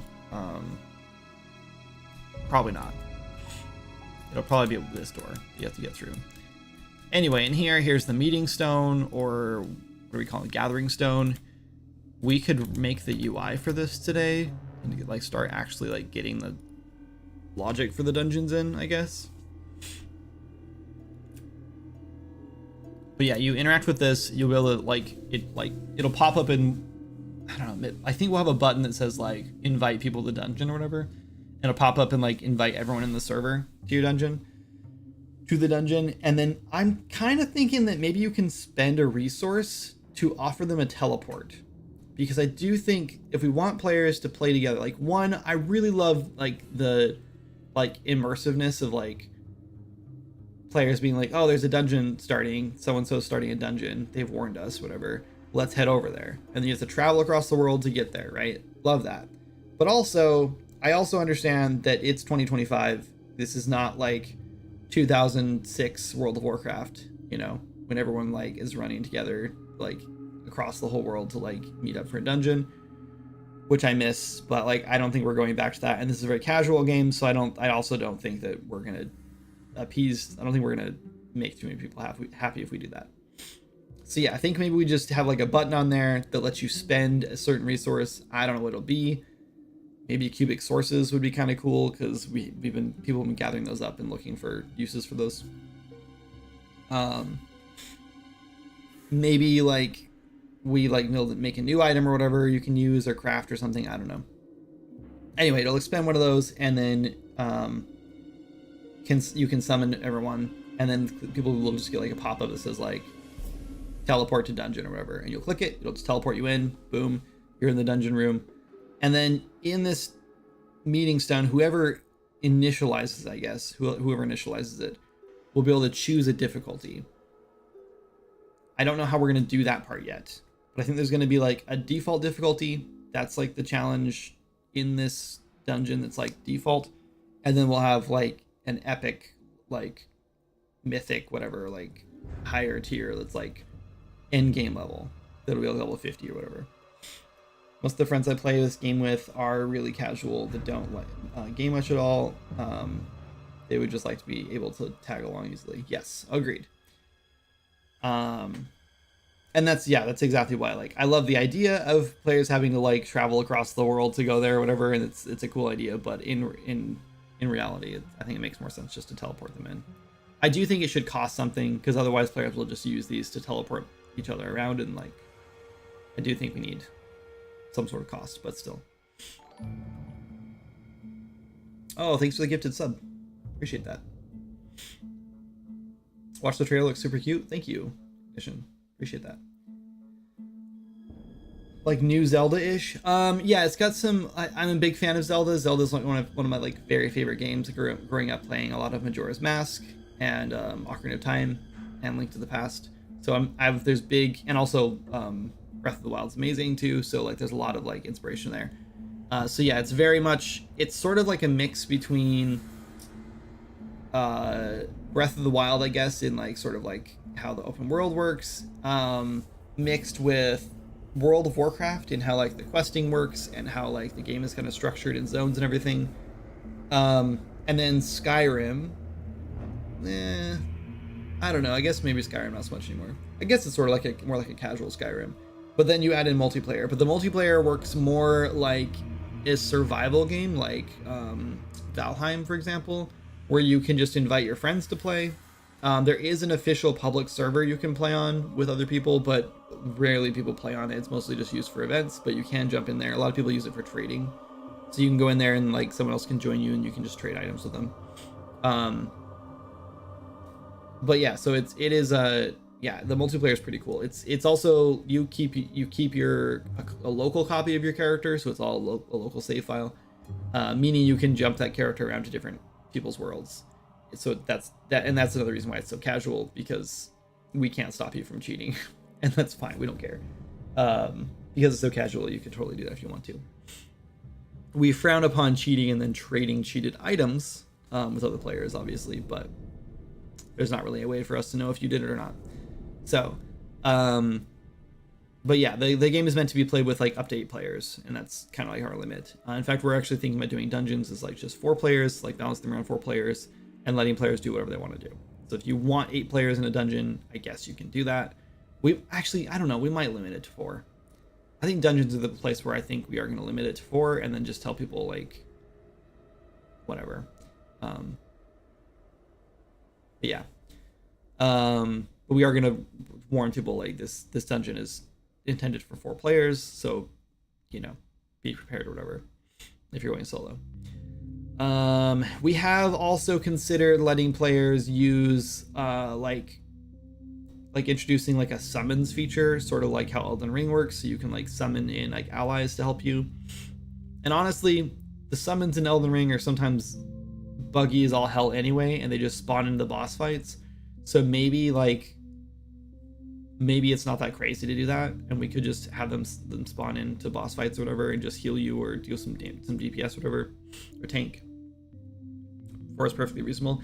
Yeah, I think so too. I think like dungeons are just one of those situations where I kind of just want to make dungeons as like, this is intended to be like the multiplayer like content. So like if you're playing solo, maybe dungeons just aren't for you, you know, or you can try them, but you really should like find players to play with to do dungeons.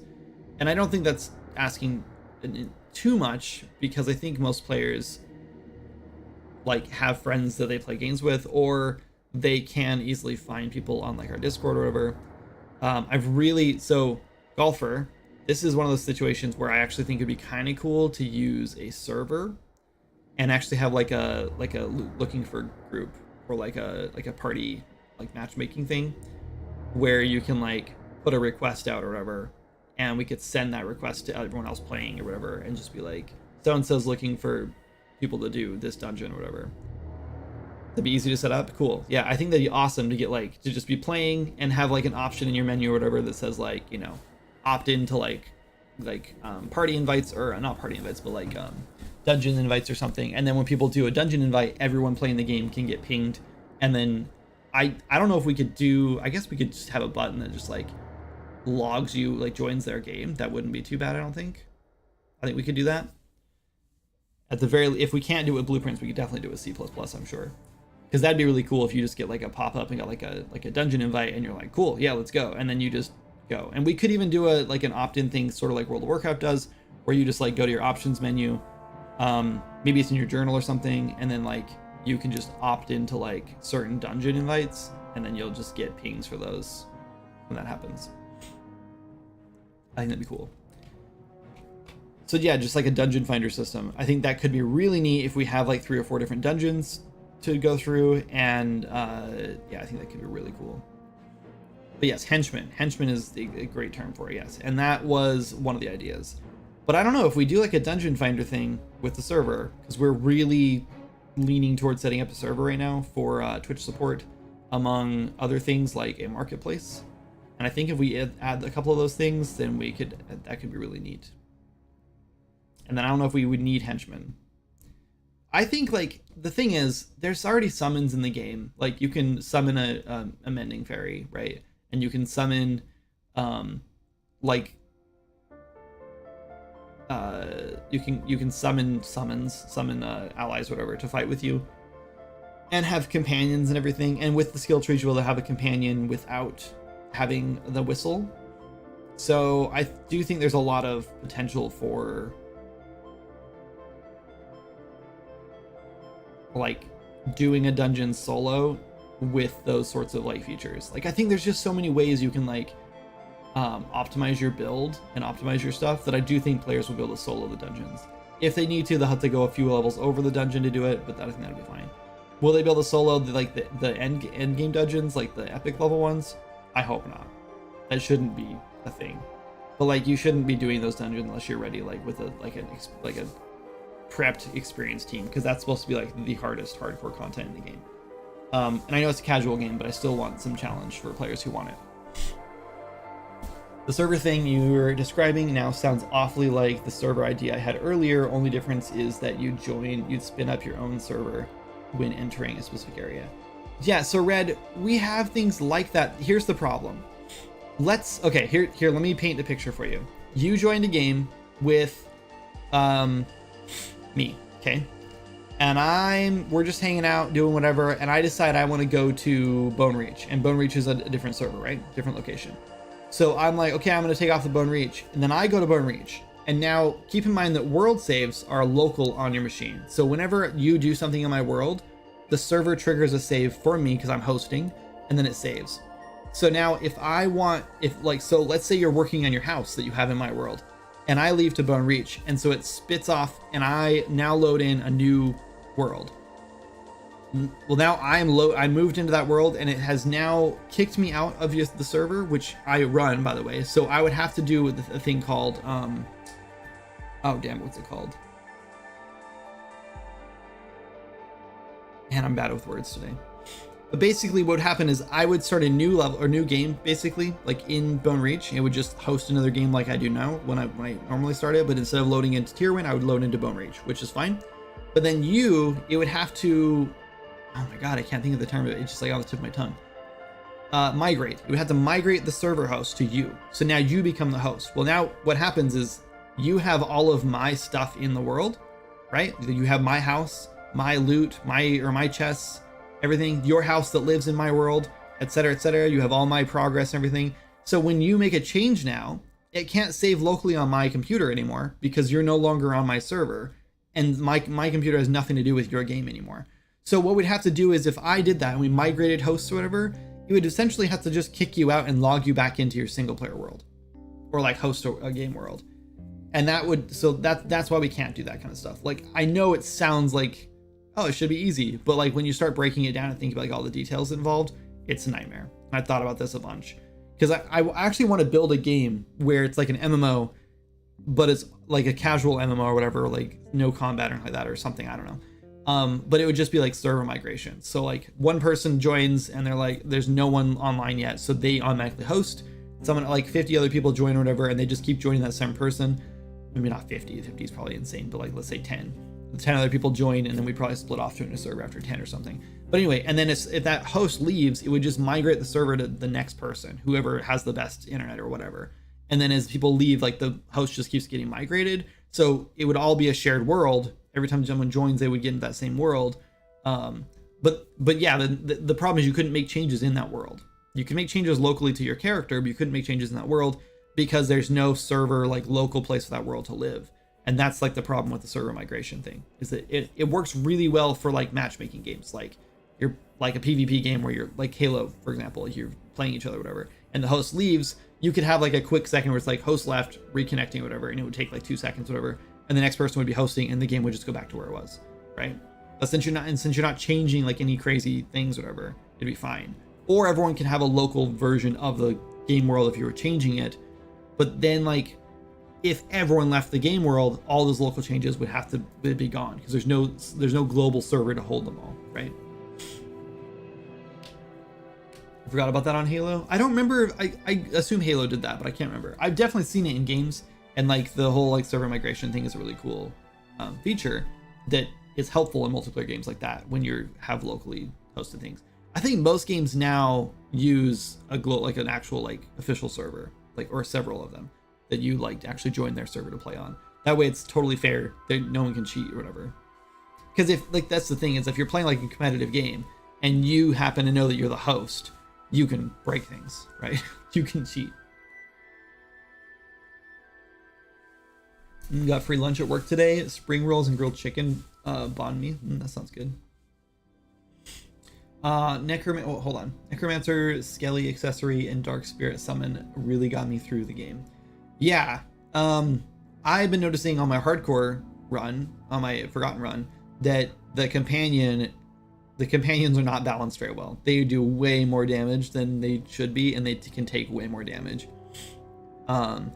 In fact, so much so that I actually have been tweaking the companions a little bit. I didn't tweak their like balance things really, but now you can like see their health bar at all times, whatever, because it's so much harder to like heal them when you can't see the health bar most of the time.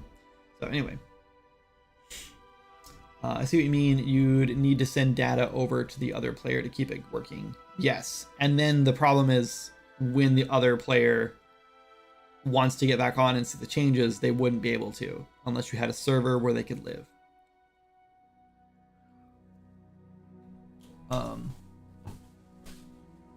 Hi Marlon, how many games have I made? Let's see. If we're gonna let's take the term made and use it in the most loose, meaning like I built a game, not necessarily I released a game. In that case, if I've made a game, even if it wasn't finished, I'm gonna count it, and I'm well over 100. Well over 100 games, probably like 150, 130 games, somewhere in there, that I've started, done work on, got to a playable state, right? How many games have I released? Probably like 10, 15 maybe. And how many games have I made money on? 2, maybe 3 or 4 actually. How many games have I released on Steam? 1. And how many games have actually like made enough money that I can justify doing this for a living? Just 1. Holy. Yeah, and I've been doing this since I was 18. I'm now 37. So I've been making games for, almost 20 years now. Right? Is my math working out? Yeah, almost 20 years. So I've made a lot of games. I've made games in RPG Maker, I made games in Stencil, I've made games in Unity, I've made games in Game Maker, and then I switched to Unreal Engine after all those. So, and I made a bunch of games in Unreal Engine. I've done tons of game jams, like probably 50 or more game jams, and most, maybe not most, but a lot of those game jams I've released a game for. So I probably released more than I think I have. I released probably 10 games alone just on Newgrounds back in the day, like Flash games. I released a handful on Congregate. I probably released 10 or 15 on Itch, and just 1 on Steam. So I probably have more releases than I think I do. But have you used VFX in any games? Yeah, you use VFX in every game. I'm not very good at VFX, but yeah, almost every game has some sort of VFX. VFX is like an explosion or anything that's more than just like a static model sitting there or like an animated model. So anytime you put like a particle effect in, that's VFX or anything like that. So yeah, like even like these leaves moving in the wind right here, this is VFX. This is technically considered VFX. So like almost every single one of my games has some sort of VFX in it. So yeah, like this. Oh, sorry, that's my computer's lagging a little bit. Like this fire right here, that's VFX. It's not great VFX, but it matches the game style. So yeah, and this water is VFX. Anything that's like a visual effect is a visual effect, I guess. What's the name of the game on Steam? I'll download it. It's called Swords and Magic and Stuff. You can buy it right now. It's this game. It's a open world RPG. There's hundreds of hours of content right now. Here's a link to it.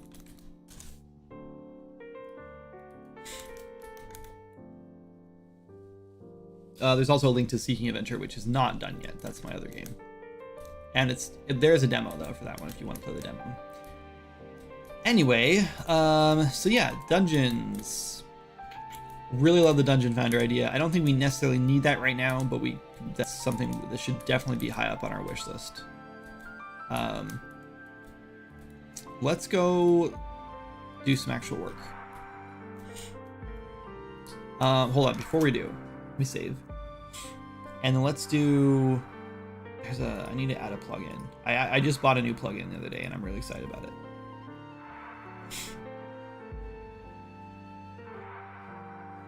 Where is it?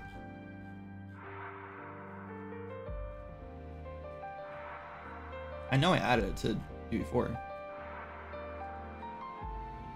Am I blind? Did it not get added? Maybe it's the Blueprint SDK. I don't think it is though. Library.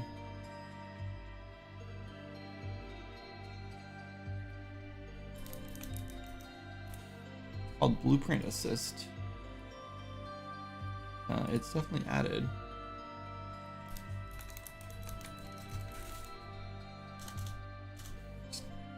Nothing comes up when I type blueprint ass. So I don't know why. Where is it?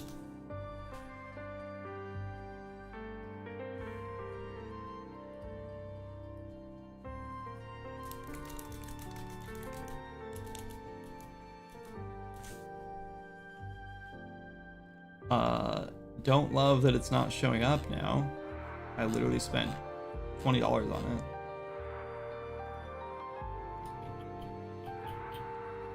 And I know it's available for 426. And I know I installed it already. Let's go. Oh, you know what? I know why it's not showing up.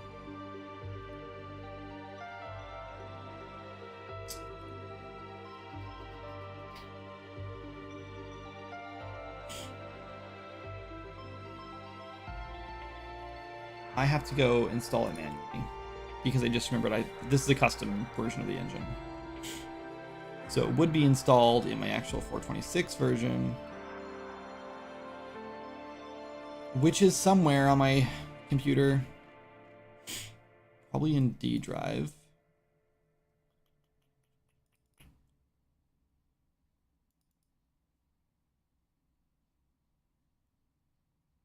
Or not.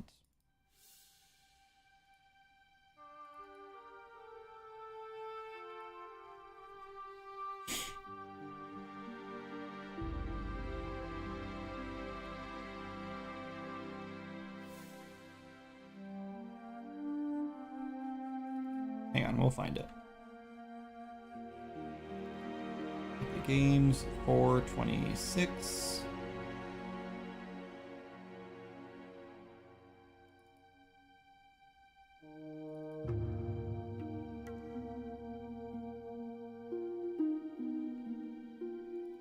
Place. Blueprint assist, copy that, and now we have to go find my actual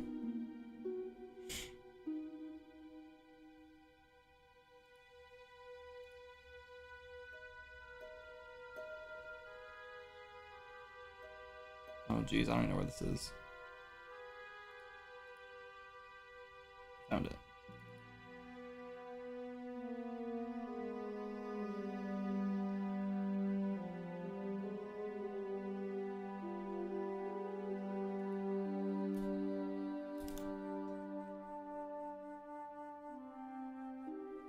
Okay, now let's see if it's in here. I might have to restart. I probably have to restart.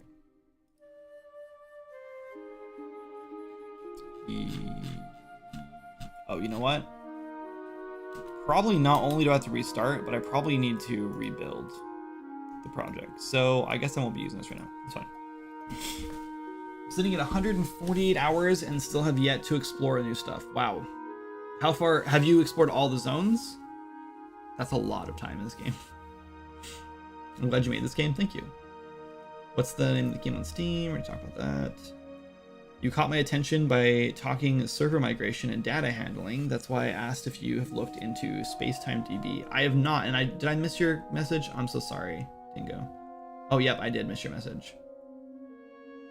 I missed a bunch of stuff. Having a server running which can also store data separate of all the game instances running adds so much flexibility. That's true. So it is maybe with some help from Golfer, we actually could do some sort of like, not like, I don't know about server migration, but some sort of like having two instances. I don't know how we would do this. Also missed, sorry, I'm gonna get caught up. Have I looked into Spacetime DB? No, I've not, but I've heard of it. Someone else said Henchman could also have added new depth to your game, but also years of work, such as gaining reputation with certain named characters and then hire them as henchmen later. Right. We've considered that kind of stuff. I like it and don't like it at the same time. Is your game dev your full-time job, or do you have a side something job and do this on the side? Nope, I do this full-time right now. I make this game full-time. I do game dev full-time. For a long time I was just trying to make this work, and my wife was working at a retail job making really good money while I was a stay-at-home dad. So during that time I was going to school. I have a degree in game art and animation, and I did that during that time while I was doing the whole stay-at-home dad thing. When I got out of school, I started working in Unreal Engine, and I started streaming this game development as a practice. This game's development as I just want to make something stupid to see if I can learn Unreal Engine. And then now it's been 7 years and this game has taken off enough to pay my bills anyway. It barely pays my bills now, but Jana just got a really nice paying job that she really loves, and she can work from home. So now she works almost full-time, not quite full-time yet, but almost full-time, and I do this almost full-time. So we both kind of work like part to full-time on our own things. She was also helping with do a lot of Swords Magic stuff for a while too. She's been out of work for 5 years now, and I've been out of work for 10. So when I say out of work, I don't mean out of like a 9-to-5 job, I guess. Oh, you majored in computer science? Nope. I majored in game art and animation. I have a degree in 3D modeling, essentially, and some animation stuff. That my focus was environment art or prop art, kind of the same thing. I was kind of working on both at the same time. They're not the same thing. But yeah, I do not have a computer science degree. I have never programmed outside of Unreal Engine. I have programmed outside of Unreal Engine, but I've barely done any actual typing code before. I want to start learning C++, but I'm not quite ready to jump into it yet. Spacetime DB would make a persistent world for users to connect to. Not something I'd mess with, but something I was reading about. I'd been writing an MMO TCG. That sounds awesome. For years, just got everything hosted on Kubernetes. I don't know what that is.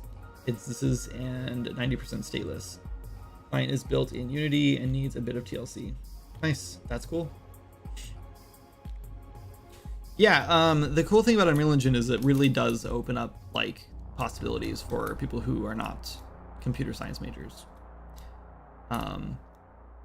Unity is awesome too, but you do need to know how to write code in Unity, at least a little bit. So, okay, so what are we doing? Let's do some actual work. I was gonna open Blueprint Assist, but what are we gonna do? What are we doing? We're not doing skill trees yet. Not touching those yet. We're gonna do dungeon stuff. There was something I was like, let's do this thing, and then I haven't done anything. I'm learning Java right now. Cool, that's a good place to start. The Goblin multiplayer thing. Right. I want to put a goblin in here.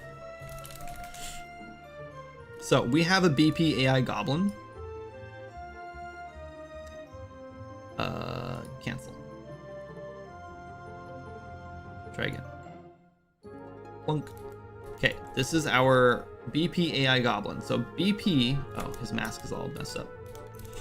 That's okay. That's not a problem. We'll fix that later. So the BP AI is the new system. That's where all of our new AI is from, and we have like, yeah, like that's good. The old goblin is this BP goblin. Old goblin, new goblin. If we hit play, we'll just play single player. Old goblin will work. New goblin will not. Pretty sure. New goblin might just break and not even spawn. We'll find out what happens. And you try to open your new plugin. Right, thank you, Mateus. Yep, I want to see if we can start fixing these goblins. Because we have a goblin fighter, mage, ranger, and tank. The ranger, I think... Yeah, no, that'll be fine. Look, that guy just literally spawned dead. Oh, and we have a goblin, or a golem waking up. Hang on.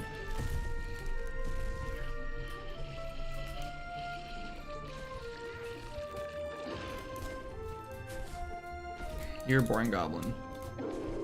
You're a boring golem. Okay, you...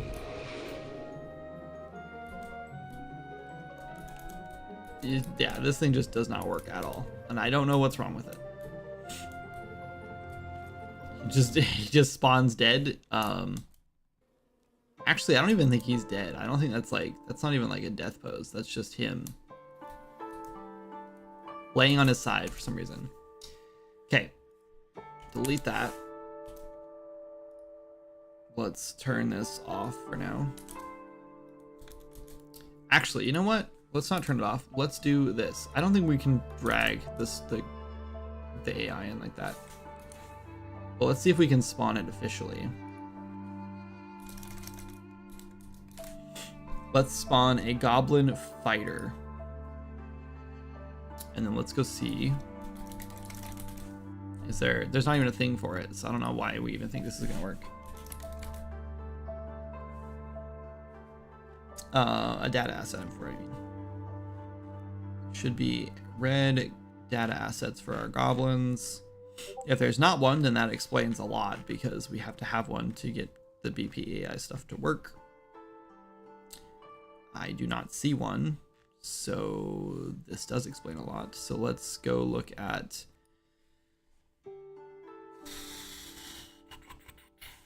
I kind of think we should just open up our...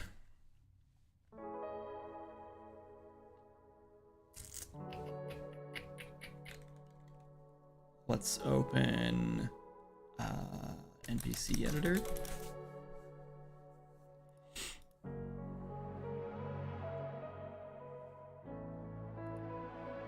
Edit.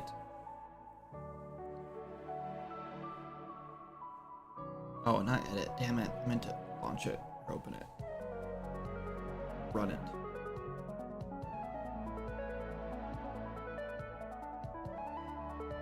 Wait for it.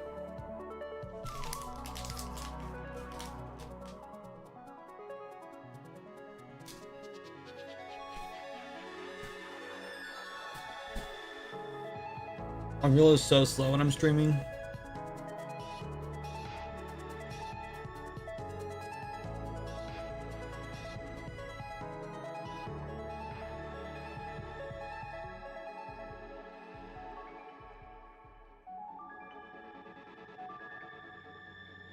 Come on, Unreal Engine. Oh, did it right.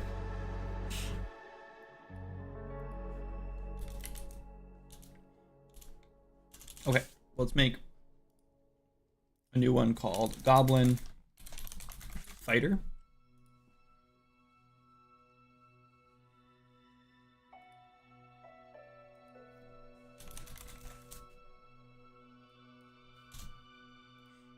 Okay. No dialogue. Sure, we can have a task, I guess. We'll just give him 100 help for now.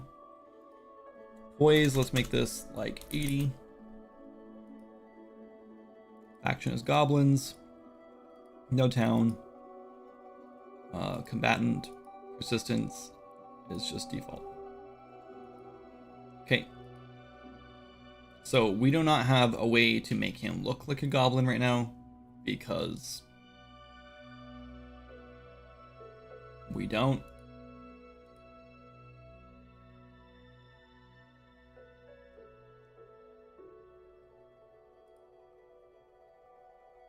Is the goblin a different skeleton? No. Good.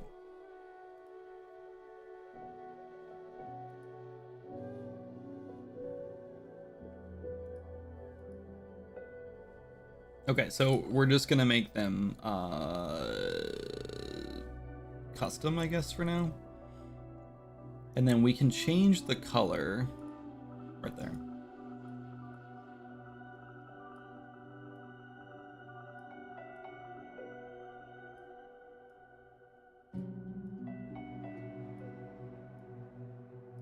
Goblin color.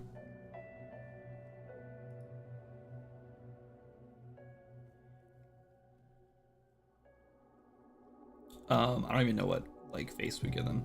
Like they have a goblin jaw. I wonder if we can just do that.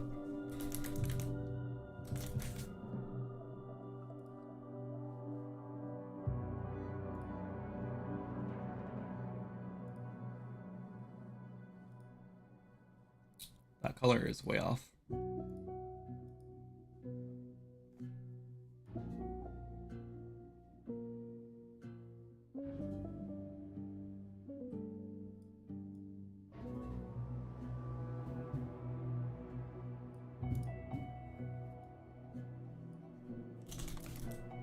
Do we have goblin ears? We do.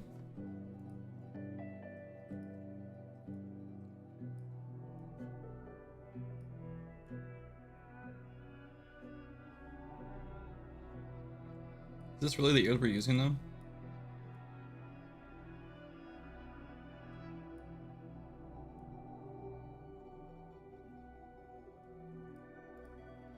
Sure, kind of looks like him. And then let's go find his outfit. Goblin.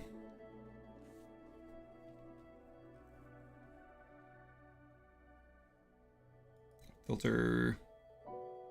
Texture.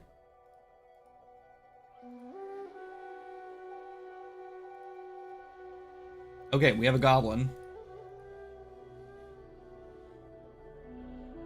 Oh, and let's give him a mask.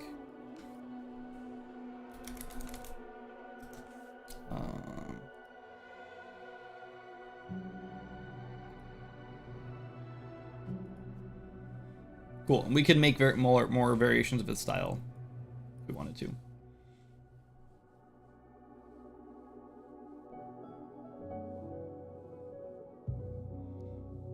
Make an armor set from the goblin dungeon called Goblin Slayer.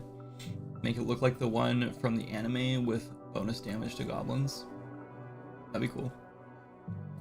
Back to work for me. Got things to take care of. Have a good time, and I'll check out the game when I have time. Cool. See you later, Dingo. Thanks for the follow. You probably left 5 minutes ago. Okay, I'm gonna move this over to the side. Actually, we'll pop it down here for now, I guess. Okay, and now we have a goblin. So let's what do we call it? Now we should have a new thing for it.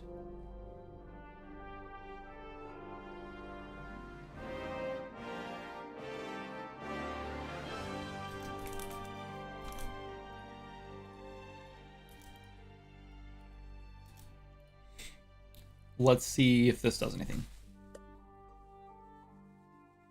If we can get a goblin spawning that has like, oh, he spawned and then died. Okay.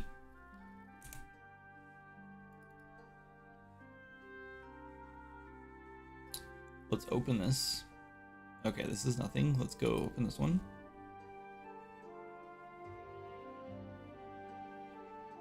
Okay, we're going from BPAI humanoid, and I feel like we need to be using NPC.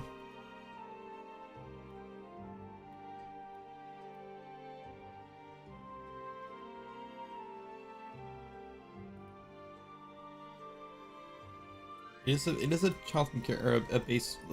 That's a character base. So that's a thing. I do think we need to make it an NPC. Let's just go reparent it and see what happens.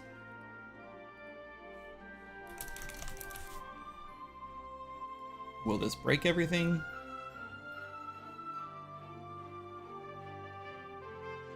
I mean, it's already pretty broken anyway. Let's just do it.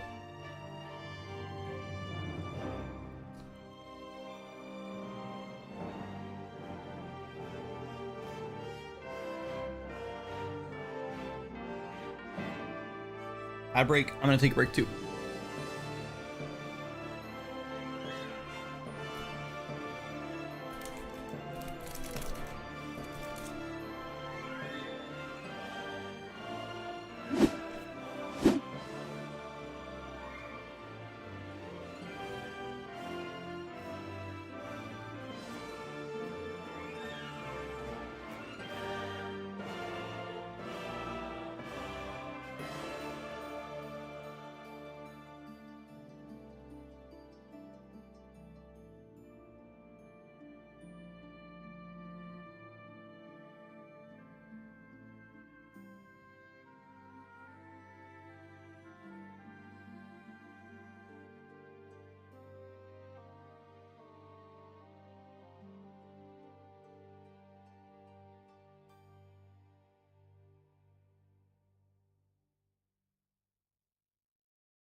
Brandon, thanks so much for the resub. Welcome in. Sorry about that. Okay, we have a bunch of errors here.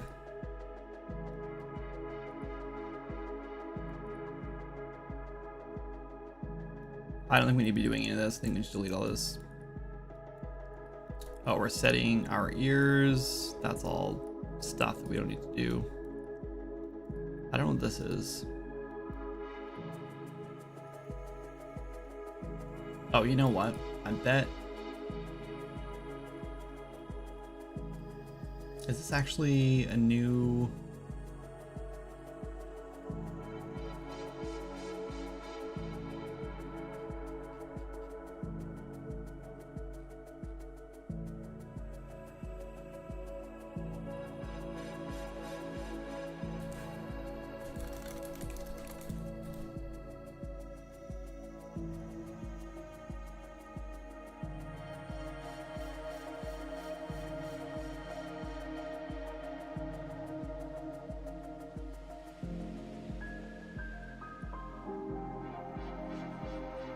This on rep style index we can just get rid of.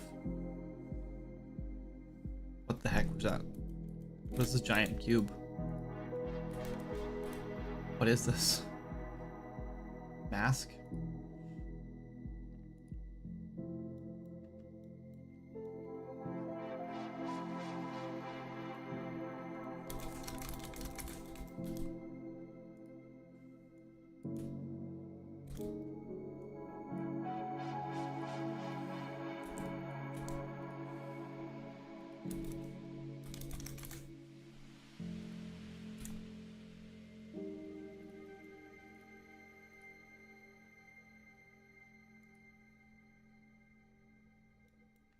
Okay, let's try that now. We can really get rid of all this stuff though.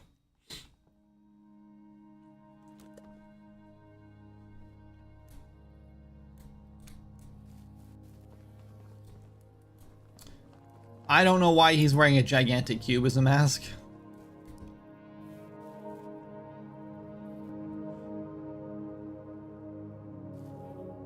And I don't know why he's just like circling around me. But like, why do I love it so much? It's just a curious cube, you know? Now he's dead. Okay, but he's working. That's a good sign. He's not working how he's supposed to be working, that's for sure. What is the deal with this mask?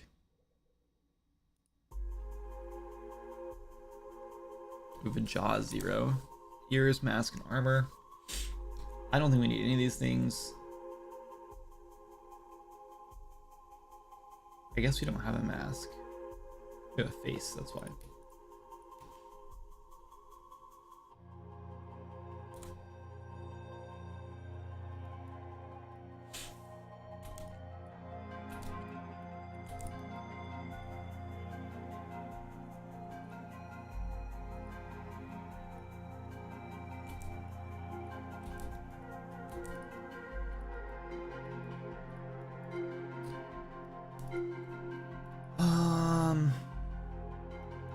Skin, no face, that can be set on his ear.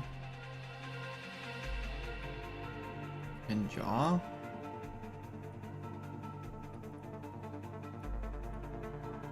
I assume this is jaw since this one's element 1.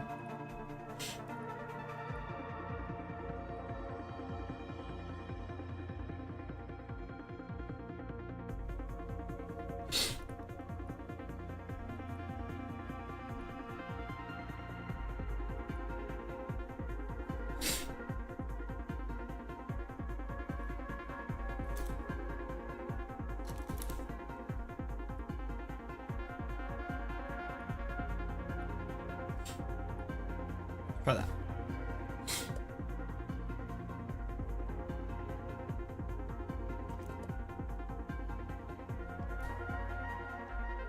Okay. Better. I'm not sure He just strafes around me, and I don't know why that is. He's also using the wrong animations. It's understandable. Let's see if we can give him the right animation blueprint. Let's go class defaults. No, let's not. Let's go mesh. He has a goblin animation blueprint.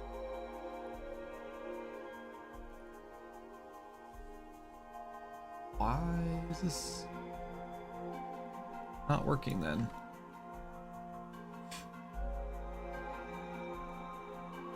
Should be working. Let's I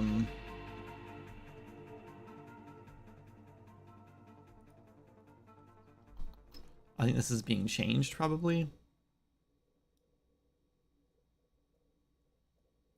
Maybe in the parent somewhere. Maybe we change it on here. I'm pretty sure we can. Well, he doesn't have any attacks. That might be part of the reason he's not doing anything.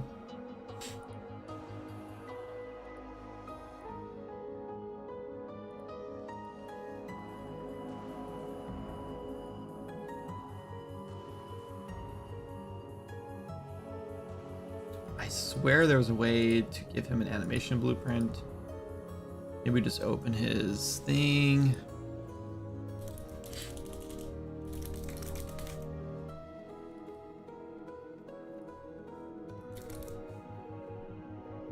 Yep.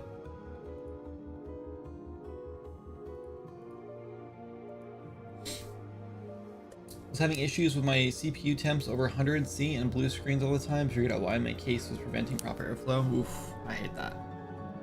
Oh, this is much better, see? That's what we're looking for. Goblin animations. Okay. So setting him into none, just like some T-pose. I assumed that if he was on none, then he wouldn't do anything weird, but...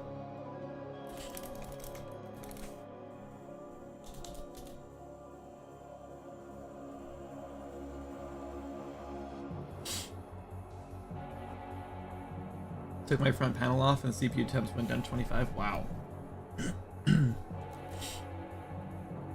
Okay. He's just dead all the time.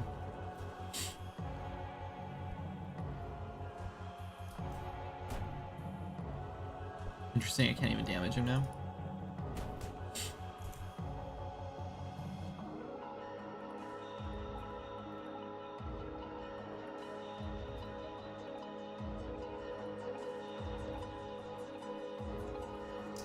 Is alive.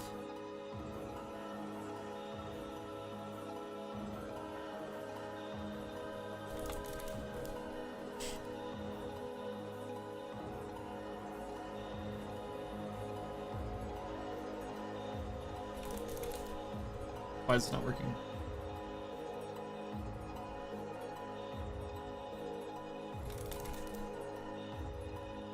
Oh my god, how deep do I have to go to find is alive?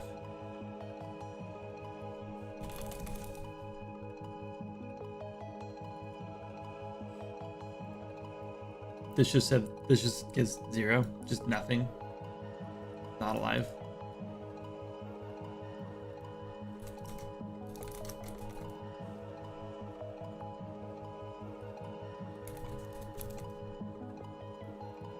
Let's do default is true, alive is true. I actually think unconscious needs to be false, but it's fine. I don't think we'll have any goblins that'll get knocked unconscious. If we do, then we'll figure that out then. I hope this doesn't break anything else, because this is like our root character, the AI. And this has been false this whole time. Which means we're probably not using this anymore. And if we are using it anywhere, then we're just assuming it's going to be false and it's been working, so...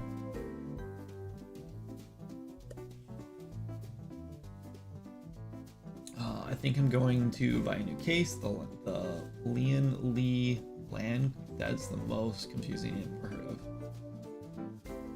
of. Lan Cool the third. It's a costly 180, but it's got mesh front top. Nice. My current case is metal front top.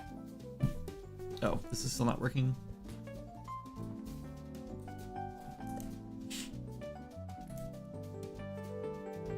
Let's sorry, let's go.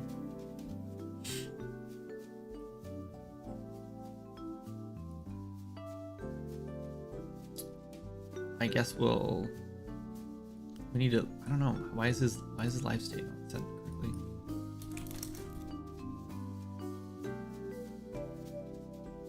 He's set to live.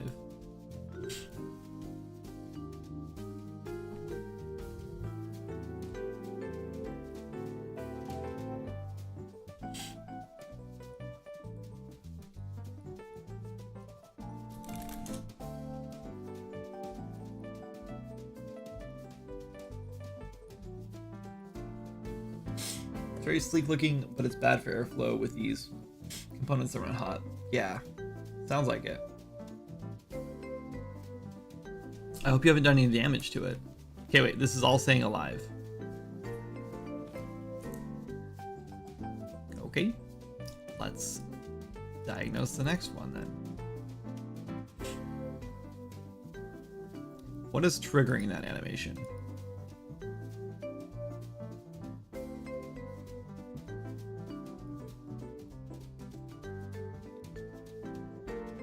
What am I looking for? I'm looking for...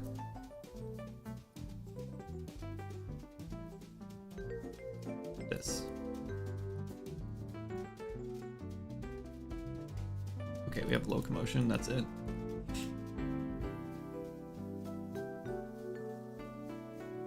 Play faint is alive.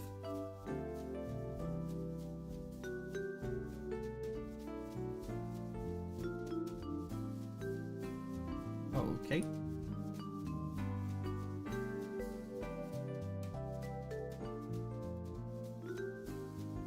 Oh, how is this possibly getting false?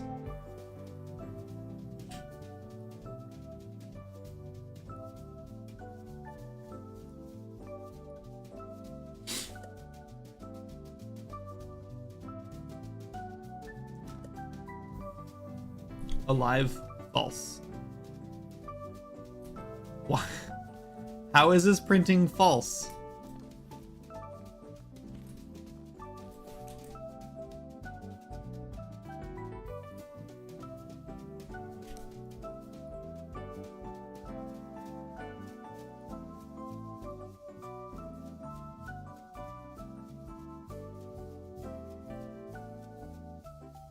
Oh, that's not what I wanted to do. I guess it's fine though. Let's actually Control Z. I don't want that. What I meant to do was is alive, implement that.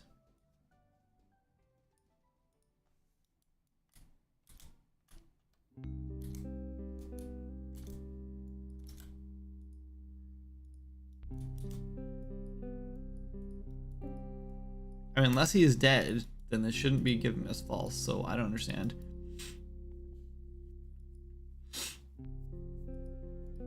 And we're literally printing this on Eventic, so how is it possible that we're...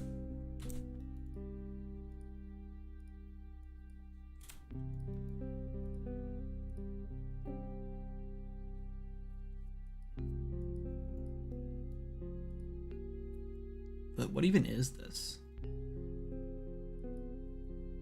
And it needs to be deleted.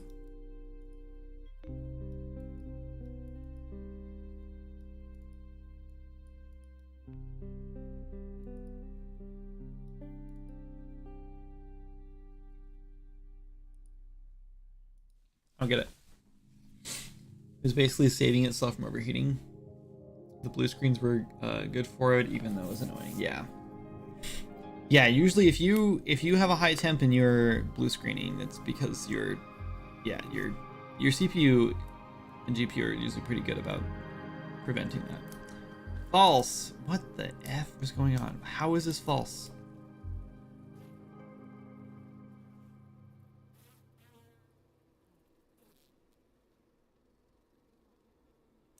How is this false?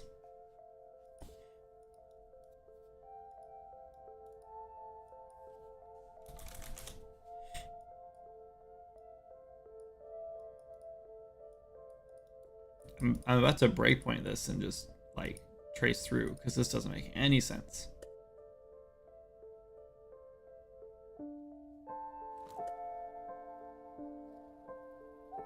It literally says alive. How are you getting false on this? Breakpoint. Alive. Is alive.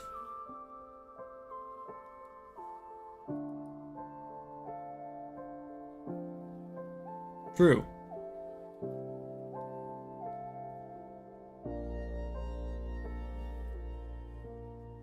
Wait, what?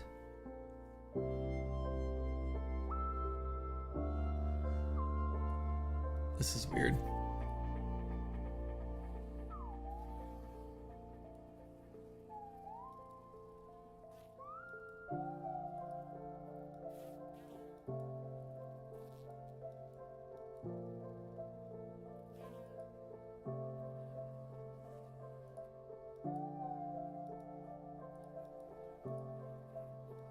Okay, step over. What?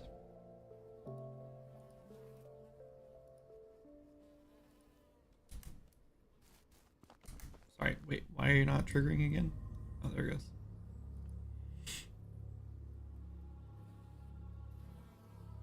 Try to get pawn owner none.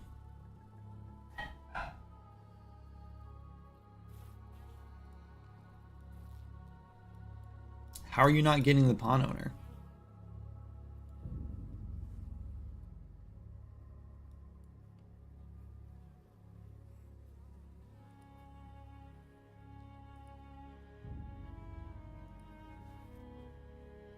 Oh, now you got it. Okay.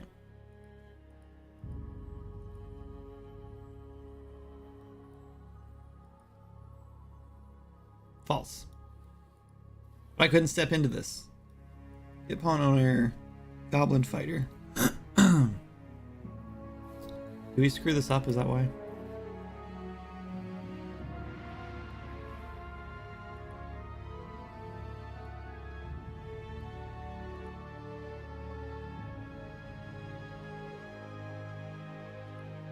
Nope.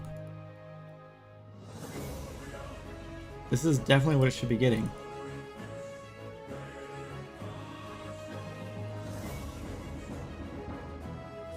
Try again.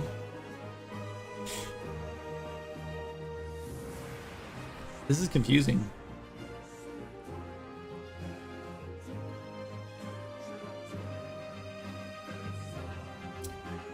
We have this, but we're not getting the is alive for some reason. Get is alive, BPI entity.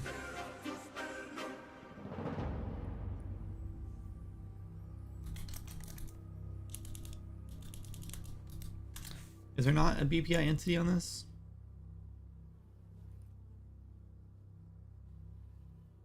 Nope. Okay, stop. I know it's wrong. Okay. Stupid.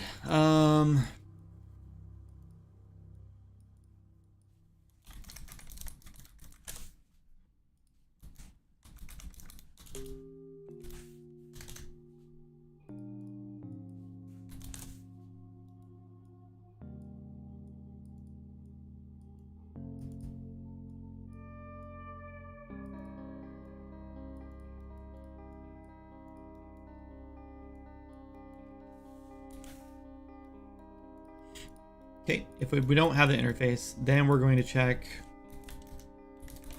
is alive here.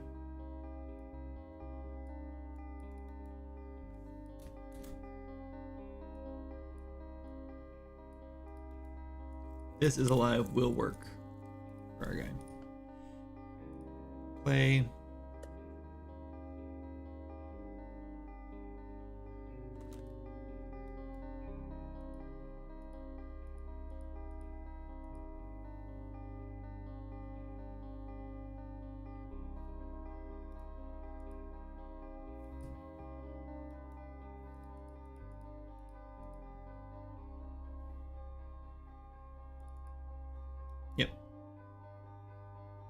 Oh, I guess we could have just checked. Oh my god. Okay, stop.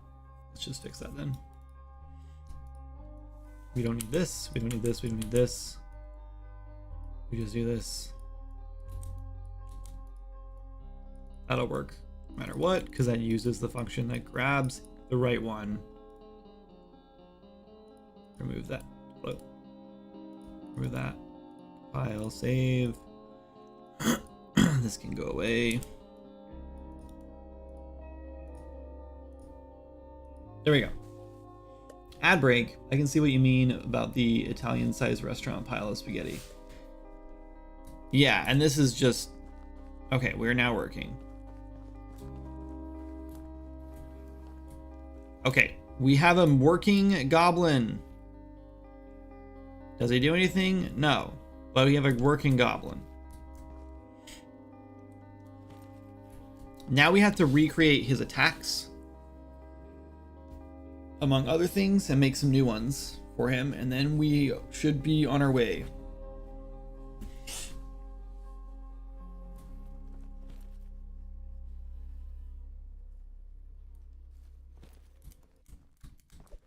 Cool.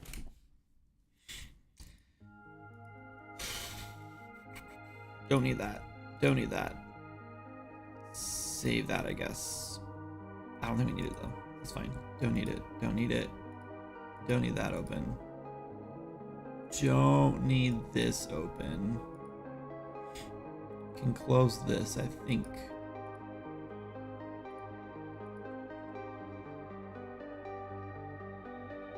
Don't think we need this open either. I think we're done here. I think this is just gonna work. But actually, let's open this up again. Behavior tree. Goblin? Or should we just do goblin in combat? Let's find out. Let's see if this works. I think we want to use the default tree and then we use goblin in combat. Jeffrey the Shark, thanks for the subscription. It confused me for a second because I don't know. I don't know why. Okay, so goblin's not seeing me. Okay, so let's go here. Uh-oh. This is just default. Uh-oh. What was it called? Whoops. Selector. Selector. This one should be goblin, I think. And now I think instead of like pacing around us, he's gonna actually just attack us like the regular goblin does.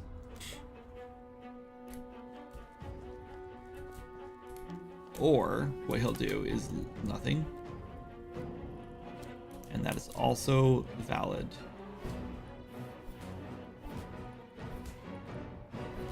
Okay. How are we doing this with the other goblins? Good question.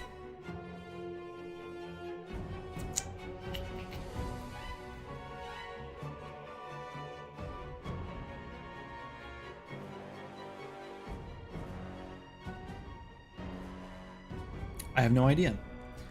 Let's look at what? I guess VP Goblin.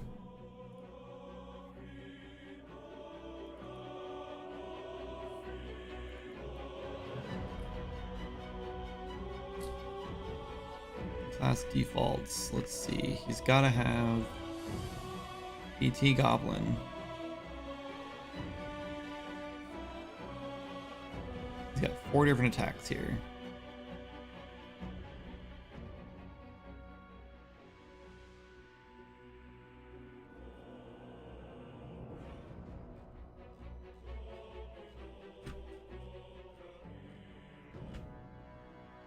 I don't know.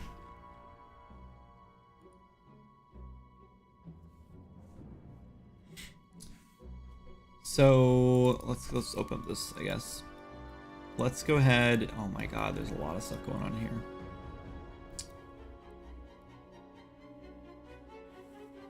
I wonder if this is alive, is what's going on, is it thinks he's dead.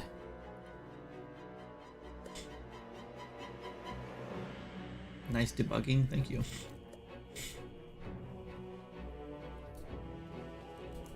Alright, let's look at our goblin. Oh, nothing's using it. Why?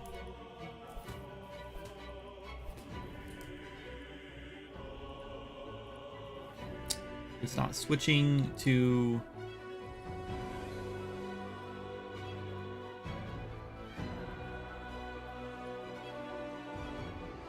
run in combat. Wait, why is it running in combat? Why isn't it running the proper behavior tree? Oh, fighter humanoid. Wait, what? Fighter humanoid?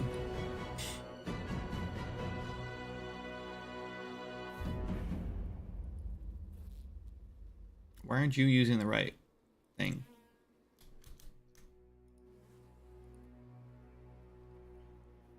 There's no way for me to know what behavior tree is using, I don't think. Actually there is. What is the command?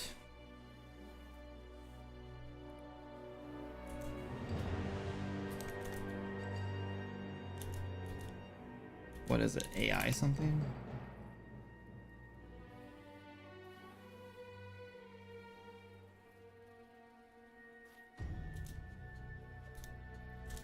I have no idea.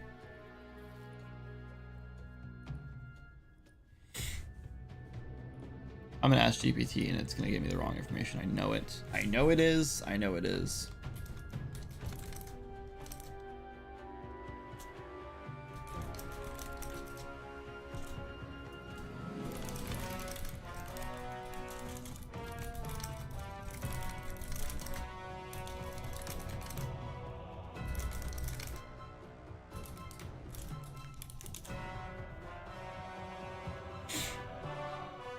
Look online.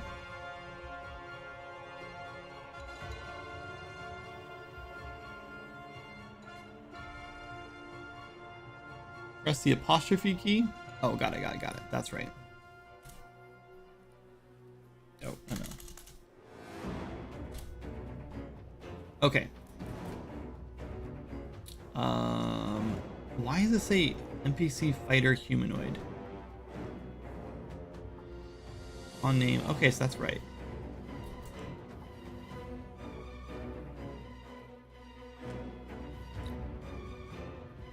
He has a different controller?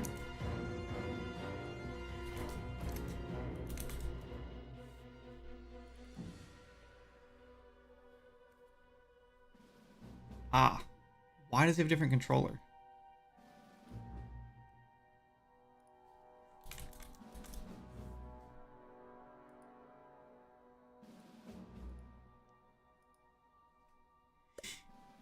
I would have never figured that out if I didn't look at the debugging tools.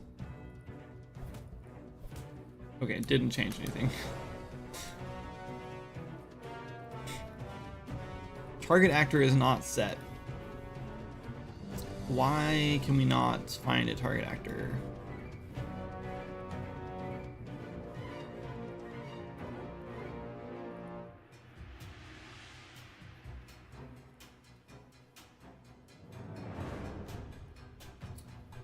I'm so confused. Target actor is set.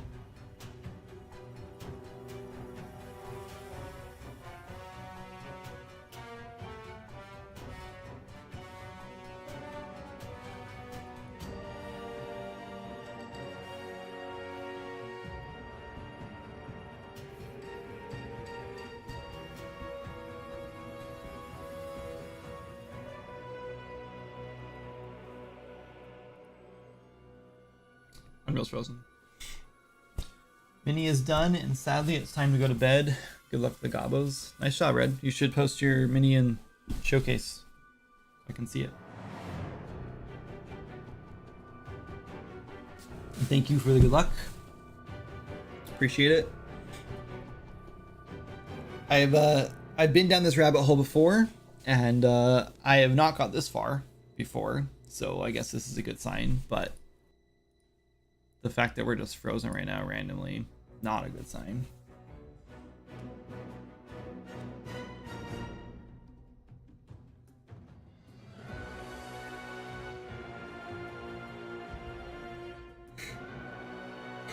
It's almost lunchtime, and I'm still yawning.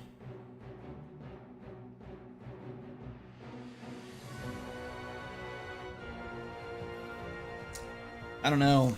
Maybe we don't have different goblins in this dungeon.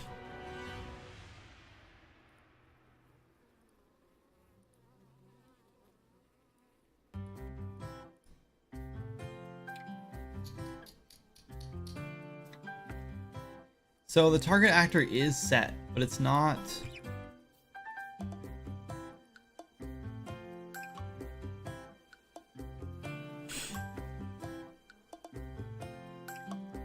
State is less than in combat.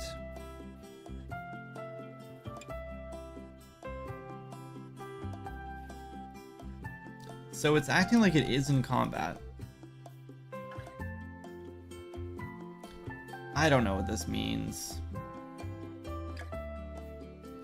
This one's negative, this one's negative, this one's, or false, I mean, not negative. This one's false. We're not trying to search. So we do have run dynamic behavior in combat. So maybe like, okay, so maybe this is like actually what we're supposed to be doing, and it is setting. I just opened a second ago. I did. So it is actually setting this in combat. The problem is the goblins in combat tree is this one. It's not setting this properly. Otherwise it would be triggering here.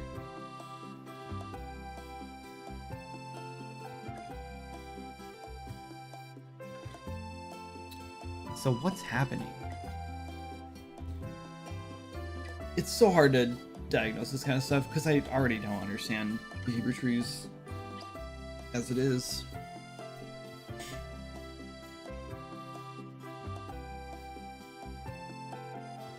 Like, it's got to be in here.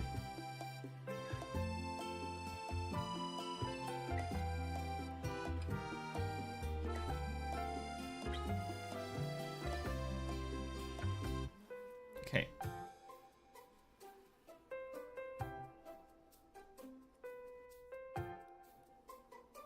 Step into BPI AI.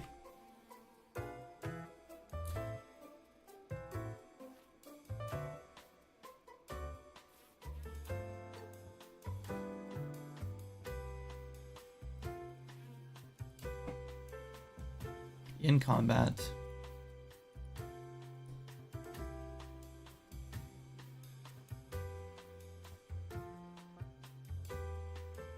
Can you do a select on gameplay tag, or you can only do a switch?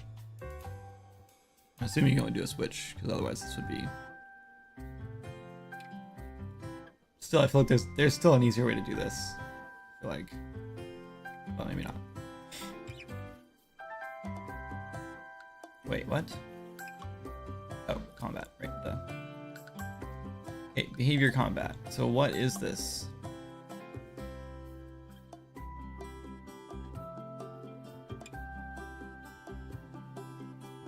So why is it not switching to this then?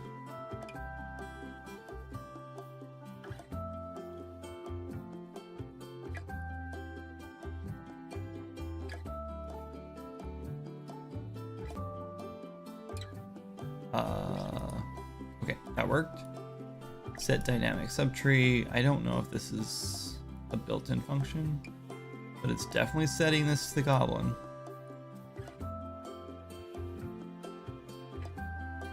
That's it. So this is just triggering every frame. So I don't get it. If we're setting the subtree and it should just be working, then why isn't it working?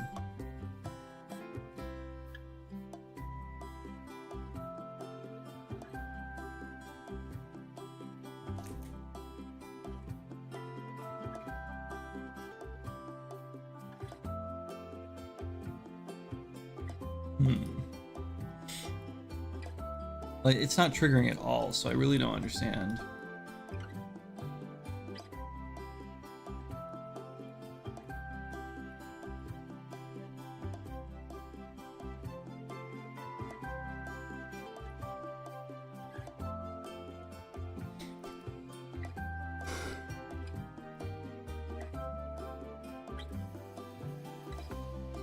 Like the goblins or the behavior trees don't have like, they're not specific. That's like the whole point of the behavior tree is like they should work for everyone. So why is this not switching to it?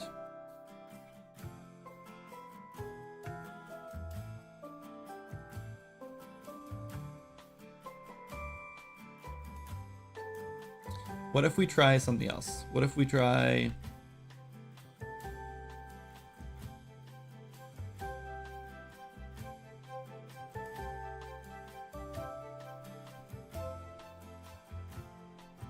What even is this fighter humanoid?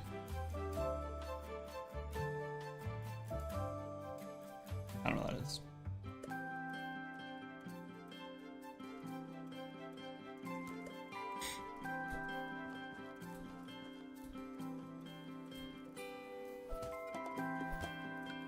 That's also not working.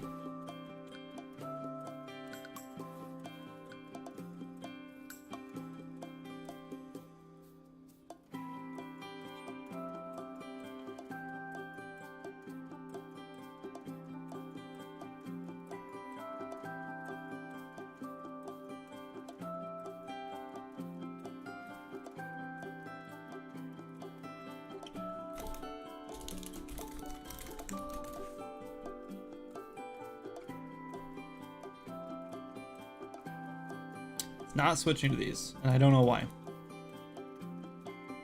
Let's go. Let's try this. Let's try to spawn. Let's just drop a crab in.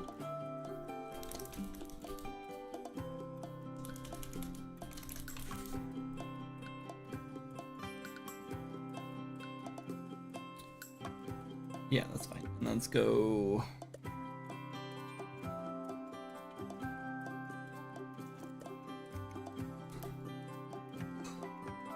Behavior selector, idle default. If we attack the crab here. Okay, behavior selector. We go over here, and now we have now it's working. Like it's not running over and over again. It's just doing one time. So what is the difference? What's going on here? Inspect tags, AI behavior and I don't understand. Maybe because the goblin's not like getting this, I don't know what this tag is. We inject tag, not inspect.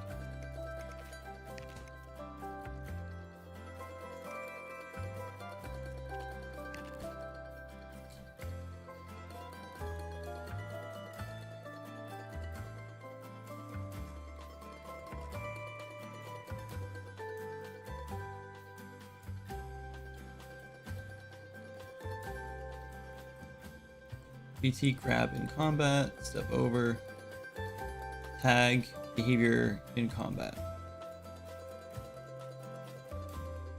There's no stepping into that.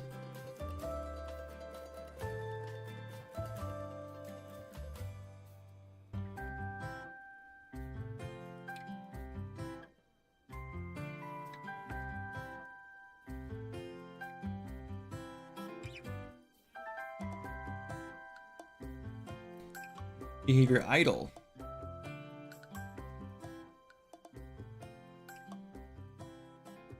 Idle. Wait, why does it say idle? Oh, because I haven't triggered him yet.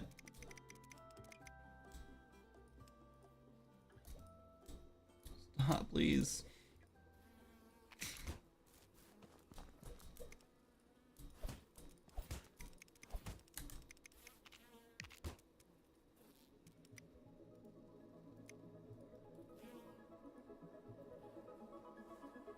Fighter in combat. Okay, so that's, I don't understand. I don't know what's, I don't get it. We have a behavior it should be switching to.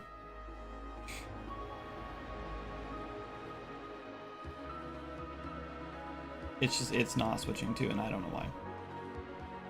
And I'm in really deep on this one, so I have no idea where to go from here. I don't even know what to check. I don't understand why that built-in node wouldn't be switching. It's not like it'd be one thing if it was like opening the tree, and now we have the wrong tree, but still.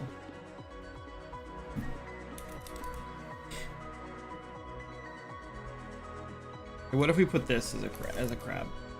I don't think it's like we're not gonna do anything, but let's just do it. Actually, let's go look at our crab.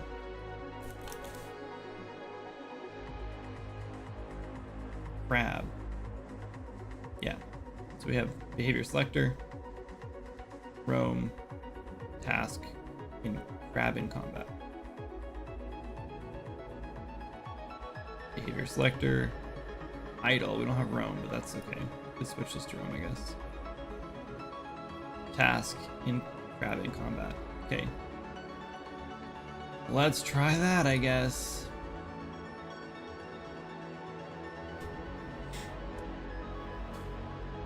We're nearing the end of our experimentation with the goblins.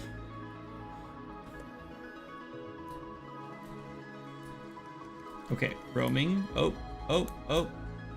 We're actually chasing and attacking now, so what the hell is the difference?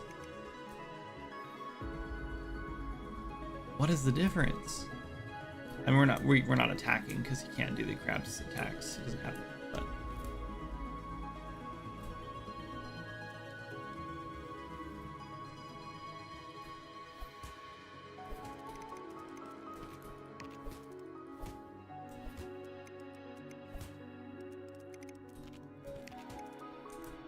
I don't know what the difference is. I don't know why that works. What if we switch two things? What if it's the roam state? I don't think so, though. What's the difference between these? Root selector.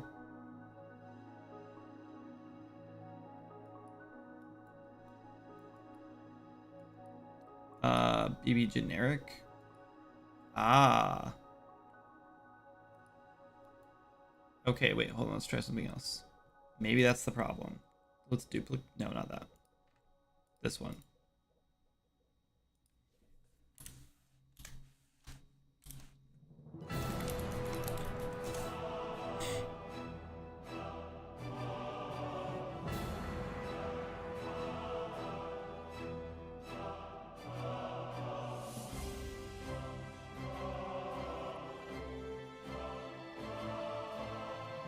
I assume this is gonna break some things, but let's see if we even can get this to trigger this time.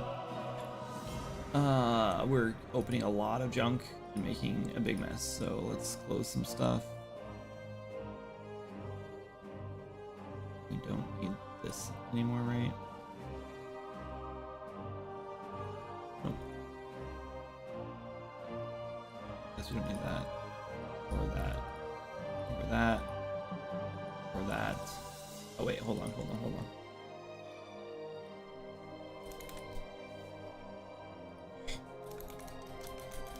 Oh, I just hid something too. Whoops. There it is. Also BB base, not character. Wandering, fleeing, on aggro, turn to actor, combat, logic. I assume this was built for... Okay, let's just try it. I do feel like we're gonna break everything with this, but I don't think it's being used anywhere else. Okay, and then back to our goblin fighter.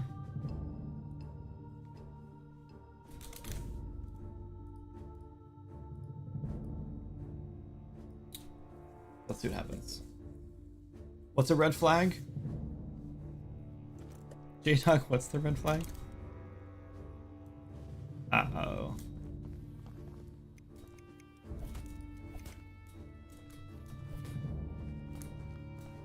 Okay, let's see what there is.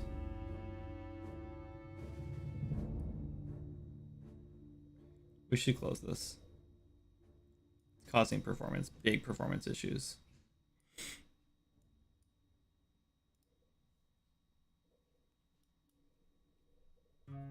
Get active abilities with tag. I'm not sure what is erroring. Let's see. VP character.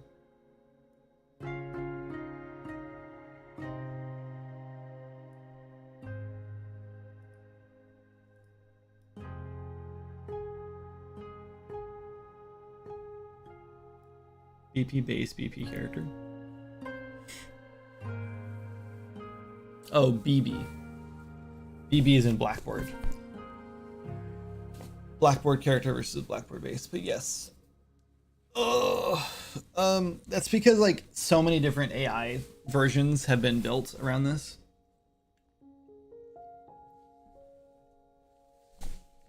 And I don't know which one is which anymore. Because the ones that were deprecated were not like ever like stated or triggered as deprecated or set as deprecated or deleted or anything. They just sit there and like I have no idea which ones work, which ones don't. I just have to duplicate things when I want to make a new character and hope that it works. It's quite the nightmare. This is why like new zones take so much longer to make, because like making new enemies is a lot of work. Let's see. So we can't find BP character for some reason. I'm not sure why.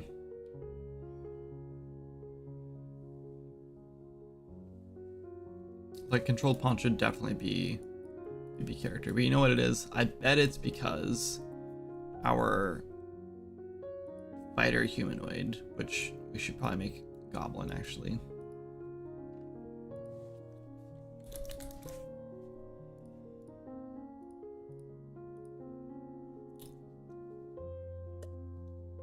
Let's test this one more time. We're gonna get the same error, but that's okay. I'm pretty sure anyway. Or maybe we won't. What are we doing?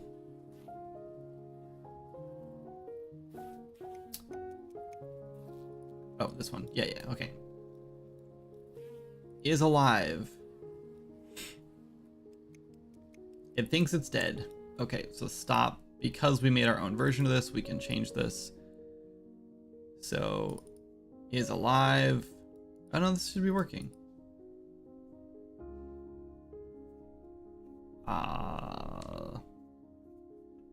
This one actually should be working.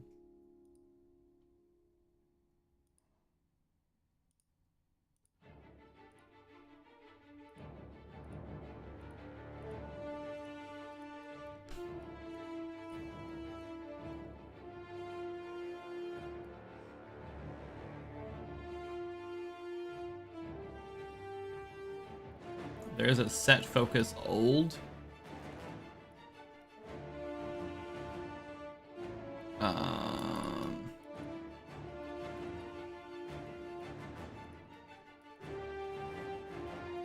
Does our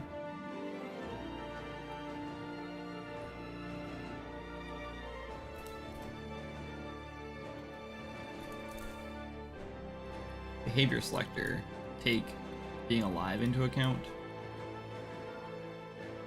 Nope. Oh, unconscious, dead. Okay, so what if we just remove that from here then? Because we just assume that this works. We assume we're alive, otherwise we would, I believe, the parent would just work, or would break. Next step.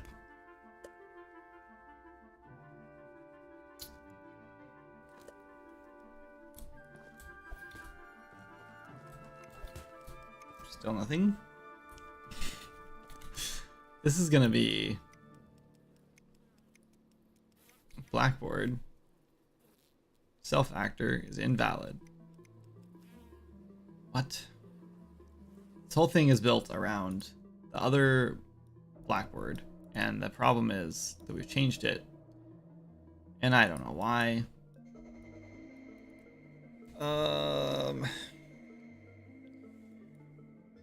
Is it because, hold on, do you have to choose the Blackboard in here somewhere?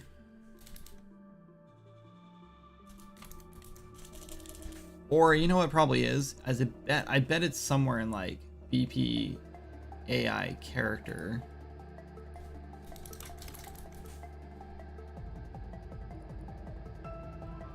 Somewhere in here, hopefully in Blueprint, not in C++.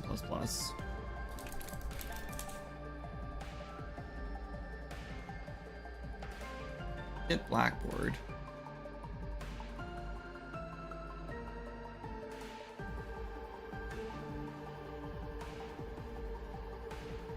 I don't see a set blackboard.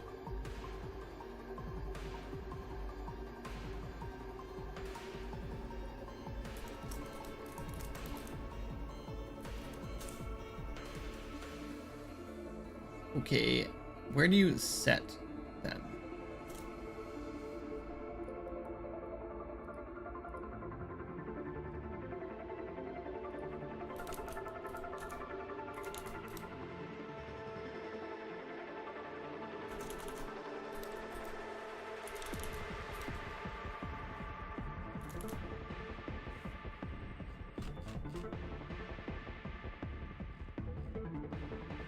This might be happening in C++.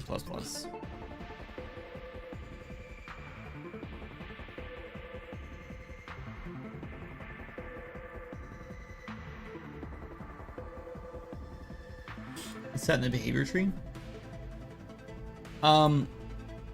So here's the thing. I think you're right. I think the blackboard is working as like a generic thing, which is why you can do things like this, like set value as bool, and then you just put in the thing. So like the problem is, I think you're right. I mean, I don't know if you're right, but I think what's happening is there is not a place where you set the blackboard, because I do think, okay, no, you are right. I think it's set like here, like BB character is in here, but then in here we're using, well, the other one, the old behavior tree that I didn't change yet. This old goblin one is using BB generic. So the problem here is the BB generic is using all these different things, but our new base character, which is our BP AI character, since we reparented it, is using things like initialized and other stuff. Find references. So I bet when I open these up, yeah, like we're using target actor, and I bet that blackboard is not using those things. So basically what that means is I have to go through and just rebuild their entire behavior tree with the new blackboard in mind. But at least I understand what's going on and what's wrong. It's just weird to me that it's like not triggering at all. Like it's weird that this one with BB character, like I'm not even getting to this. Like I would understand if it was like just, not this one, this one. I would understand if it was just like flickering like right here the whole time, but it's not, like doesn't even load it in at all, which does make me wonder if maybe there is something to do with like setting this blackboard asset somewhere. And so if it's like, oh, I'm finding the wrong blackboard asset, therefore like let's not even like move into it, the thing. But like that doesn't really matter, I guess, in the long term. It would be nice to know what that's doing and why, but that's it. So yeah, I think the play here, if we really wanted to do this, which I don't know if we need to do this, we could just use our generic default like goblins. We just don't have a lot of control over them.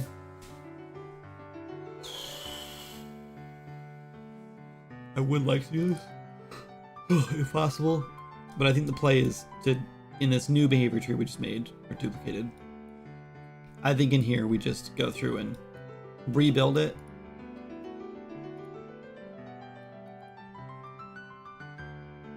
We just rebuild it with the correct blackboard in mind. We can kind of just steal things from other behavior trees too that are working. So like we have like a target distance check, range check. I'm just worried it's just not ever gonna work quite the same and our goblins are gonna feel really bad. Make a third blackboard, maybe not the best. Yeah, I think trying to stick to ones that already exist is the best way to do it, since the old BB generic blackboards are not working anymore. They work on the old characters, and if we're trying to migrate all the characters to the new things, the slimes and goblins I think are the only ones, and rats I think. Slime, goblins, and rats are the only ones that are still on the old character stuff. And if we get them all moved over, I could go deprecate all the old characters and delete them all. That'd probably be really helpful. And we could switch all the spawners over to the new system, which is better and more versatile. But it wouldn't really change a whole lot because I just want them to spawn pretty much the same way they're doing already on Azura. It would help the goblins though, because the goblin camp, oh, hold on. The goblin camp here has a whole bunch of little like characters already in it. And they just exist here. They don't get, I don't think they get despawned or anything like that until you kill them. And so they're probably pretty expensive to just have hanging out around here. Let's check actually. Let's just spawn ourselves. Hold on, well, it's gotta be Gobbo Fort probably. Let's see what they're in. Azura AI. Azura AI. Always loaded.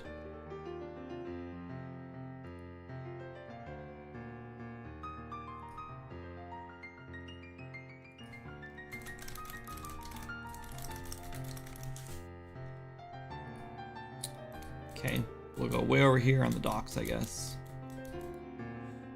I'll hit play.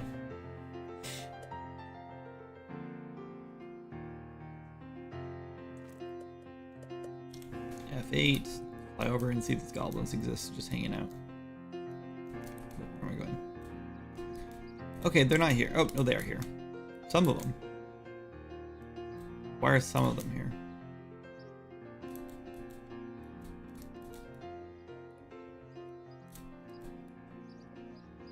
PP Goblin.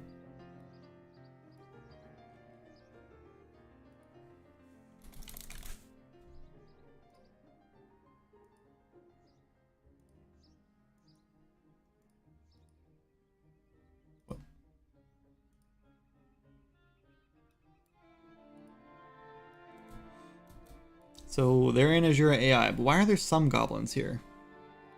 What happened to the other ones? Let's fly over there and see if those are still the same goblins in there, or if we're gonna load more in.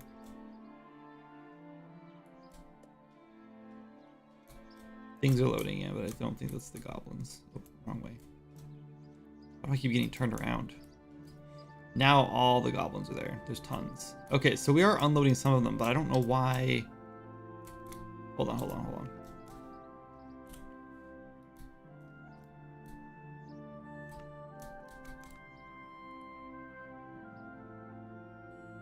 These ones are, okay, so these ones are spawned now.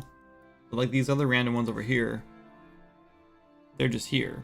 Because they're in Azura AI. And these, oh, those ones just despawned. Do we have a bunch of random goblins that just hang out here that shouldn't be here?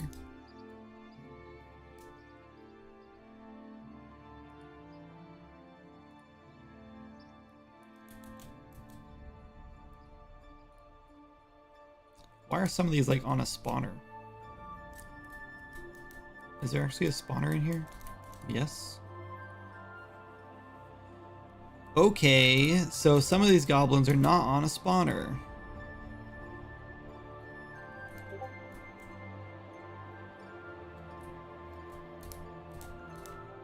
How am I supposed to know which ones? I don't know.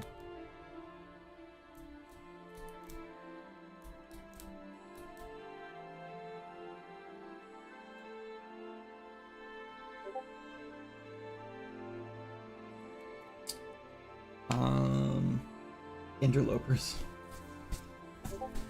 I mean, I don't think it's going to save a ton of performance, but that's still good to know because that means that those ones that are not on that spawner are not getting unloaded, which means we have like a handful of NPCs that are just hanging out over here doing nothing the whole game. And they also probably don't respawn, which is probably not a problem, but still. Oh man. Okay, it's 1:30.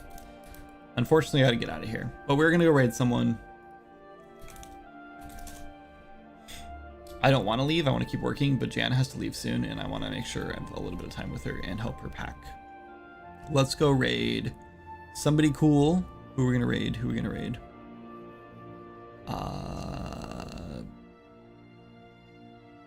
Adobe is live with 24 viewers. That seems a little wild that they only have 24 viewers. Anyway, let's go. They probably just went live or something. Anyway, let's go raid Crimson. Do we owe Crimson a raid?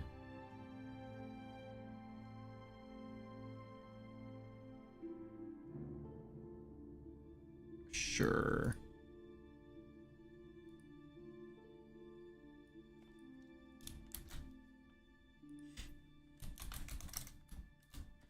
All right, guys. Thank you guys so much for hanging out. I appreciate it. Rockstar should hire me. Oh, yeah, right. One, I wouldn't want to work at Rockstar. I haven't said anything this stream, but see ya. What's up, Animosity? Hello, and see ya. First of all, I would not want to work for Rockstar. I don't think. That sounds miserable. I want to make fun games that I get like actually a hand in. I don't want to just churn out like sculpting rocks all day or something like that. And also, I do not have the experience to work at Rockstar for like anything. Anyway, I guess it would be kind of fun to get the experience. But anyway, all right, you guys are the best. Thanks so much for hanging out. Appreciate it. I will see you guys on not Thursday unless I do a late night stream, and I don't think I will. So I'll probably see you on Friday. Friday stream for sure. Pretty sure it's on the schedule. Check out the schedule. Check out the Discord. Join the Discord. Go do cool stuff. Be a cog in the wheel. Yeah. Yeah. All right. Bye, guys.